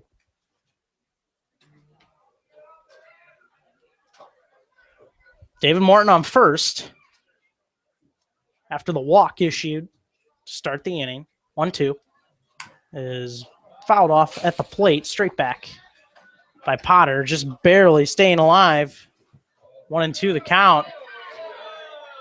It's a little race between the Miners and the Chinooks bad boys here, and the Chinooks ball boy coming from the other side of the infield, winning the battle on a slide. 1-2 is hit towards left, and it will be caught by Juan Hanen as the ball was just above the grass. That one was coming quickly at him, a hard liner, but he made the catch. 1 gone. Morton has to retreat to first. And that will bring up Hunter Hanks, who is 0 for 2, reaching on a walk back in the 2nd and scoring. The ball's hit right at you sometimes. The toughest plays to make, that ball looked like it's hit right at Juan Hanen and started to tail away from him last minute. That's why he had to make the catch low of the grass there. McCann from the stretch ready, and this one's popped straight up and out of play. Foul. 0-1 the count on Hunter Hanks out of Lipscomb University. Vance Vizcaino, who has tonight off, is from Stetson University, and both those schools play in the same conference, rivals of each other. 0-1 is grounded right back to the mound. Could be 2. McCann flips the second for 1. Niles Nygaard's throw to first is in time for the double play. Caleb McCann comes on, gets the job done. Last chance for the Miners, top of the 9th. They trail 7-2 here in Chugiak. You're listening to Miners Baseball on the Miners Radio Network.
New pitcher for the Chinooks as we start off the top of the 9th inning. It will be Ted Christie, pitching in his 7th game for the Chinooks, has 1 start, has logged 14 innings, given up 11 hits, 3 runs, all of them earned, 3 walks, 16 strikeouts, 1-0 record with 1 save, just 1 extra base hit given up, a double, and a very solid 1.92 ERA. So he looks to close this one down. Not a save situation, though. Night done for Caden Owens, who pitches an inning. Gives up 2 hits, 1 run, and faces 5 batters. Ted Christie trying to ensure a victory for Connor Menez, who is looking for his 3rd victory of the season. He will have to face 6, 7, and 8 in the order. Will be Chris Hall to lead off. Hall on the day, a sacrifice fly, a single, and a ground out. 1 for 2. And he comes up swinging, pops this one straight up at home plate. Not moving much is Boxwell, and he will make the catch for the first out of the inning on just 1 pitch. And there will be a pinch hitter now. It will be Caleb Wood to bat here for Jake Schleppenbach in this top of the 9th inning. Caleb Wood now playing in his 12th game as he gets the plate appearance. 5 hits and 31 at-bats, has scored a run. Also has 1 RBI and walked 4 times, struck out 6, and has 1 sacrifice fly. And so Caleb Wood will bat here against Ted Christie. First pitch is high for a ball with the fastball. 1-0 the count. Ted Christie, 6'4", 225 pounds, out of Union University, called strike.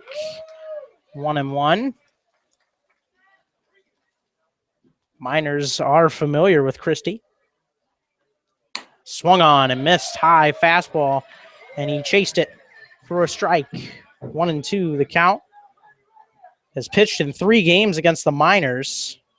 He's logged 4 2/3 innings against them. 1-2. Is low for a ball. Outside. Fastball. 2-2. Pitched an inning on June 10th in their 8-5 loss in Palmer. Then also pitched 2 2/3 innings to earn his only save of the season. The ball misses outside. Another fastball from Christie. 3-2. 2 2/3 in relief of Connor Menez. The Miners lost that game 2-0 to the Chinooks here in Chugiak. Popped foul and out of play once again by Caleb Wood. Count remains full, 3-2. And he also pitched an inning, walking 1, facing just 4 batters in the 5-1 loss here on July 1st in Chugiak. 3-2 pitch is hit pretty well towards left, but is going to go out of play near the Chinooks bullpen. Count remains full on Caleb Wood. Wood out of Gonzaga University, one of 3 minors on this team, along with starter tonight, Calvin LeBron, and starter Eli Morgan, who will get the ball on Saturday. This one is chopped towards short. Hunter Hanks will go over to field it and throw on to first for the out. Easy 6-3 put out of Caleb Wood. 2 gone. Chinooks an out away from taking their second of the season over the Miners. And I'll bring up Jed Fagg. Jed Fagg on the day is 0 for 3 with a ground out, strikeout, and a fielder's choice. From the windup, first pitch. Fastball called strike on the outside corner, 0-1. Chinooks fans ready to see a victory here. If Ted Christie can retire Jed Fagg. That's a curveball high. 1-1 the count. And here's the pitch. Another curveball. That one drops in, though, just above the knees and on the inside corner to Jed Fagg, 1-2. Connor Wanhanen on deck, hoping to get an at-bat. 1-2. Swung on and missed as it was tipped into the glove. Jed Fagg is retired, and so are the Miners as the Chinooks win this one by a final score of 7-2.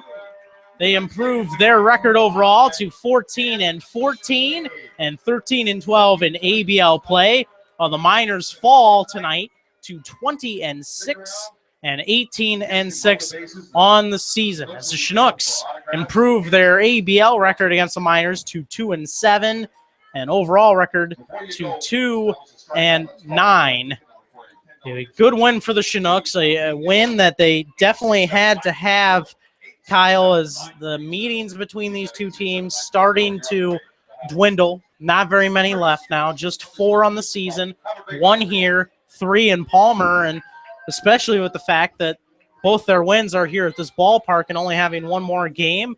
The Chinooks had a spot starter yesterday and making way so that they could pitch Menez today, and the strategy worked out well as he pitched a fantastic 7 innings of work and led the charge for the Chugiak today as they got their win over the Miners that they really needed. They did. It's just one of those nights where not everything's going to go your way. The Miners did put the ball in play. They got quite a few hits tonight. And unfortunately, unable to cash most of those in tonight, getting 2 runs tonight. Yeah, but from the get-go, was the Chinooks really taking over and putting a bunch of runs on the board early.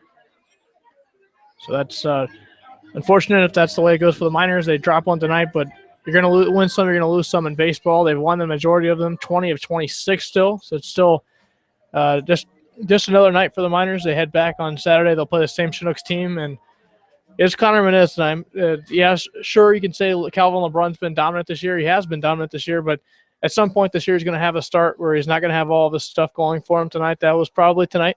He got off to a rough start, but really after that, though, had a streak of 10 consecutive retired for him. So really started to get it close together at the end, but unfortunately a little bit too late, and the Miners dropped this one tonight. But they look to get back against the same Chinooks team again. They've had a lot of success against this year overall. They get them back at home on Saturday, so it'll be a fun time for them again as they look to redeem themselves from this loss tonight and get another victory.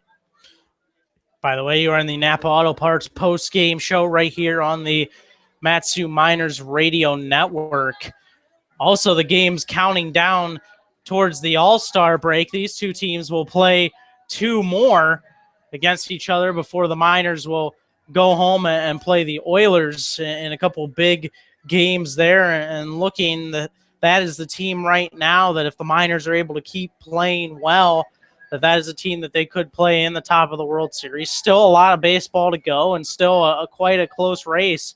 And even here, the race is not done in this NL division. The Chinooks can still get hot and make a run. They're 5.5 back.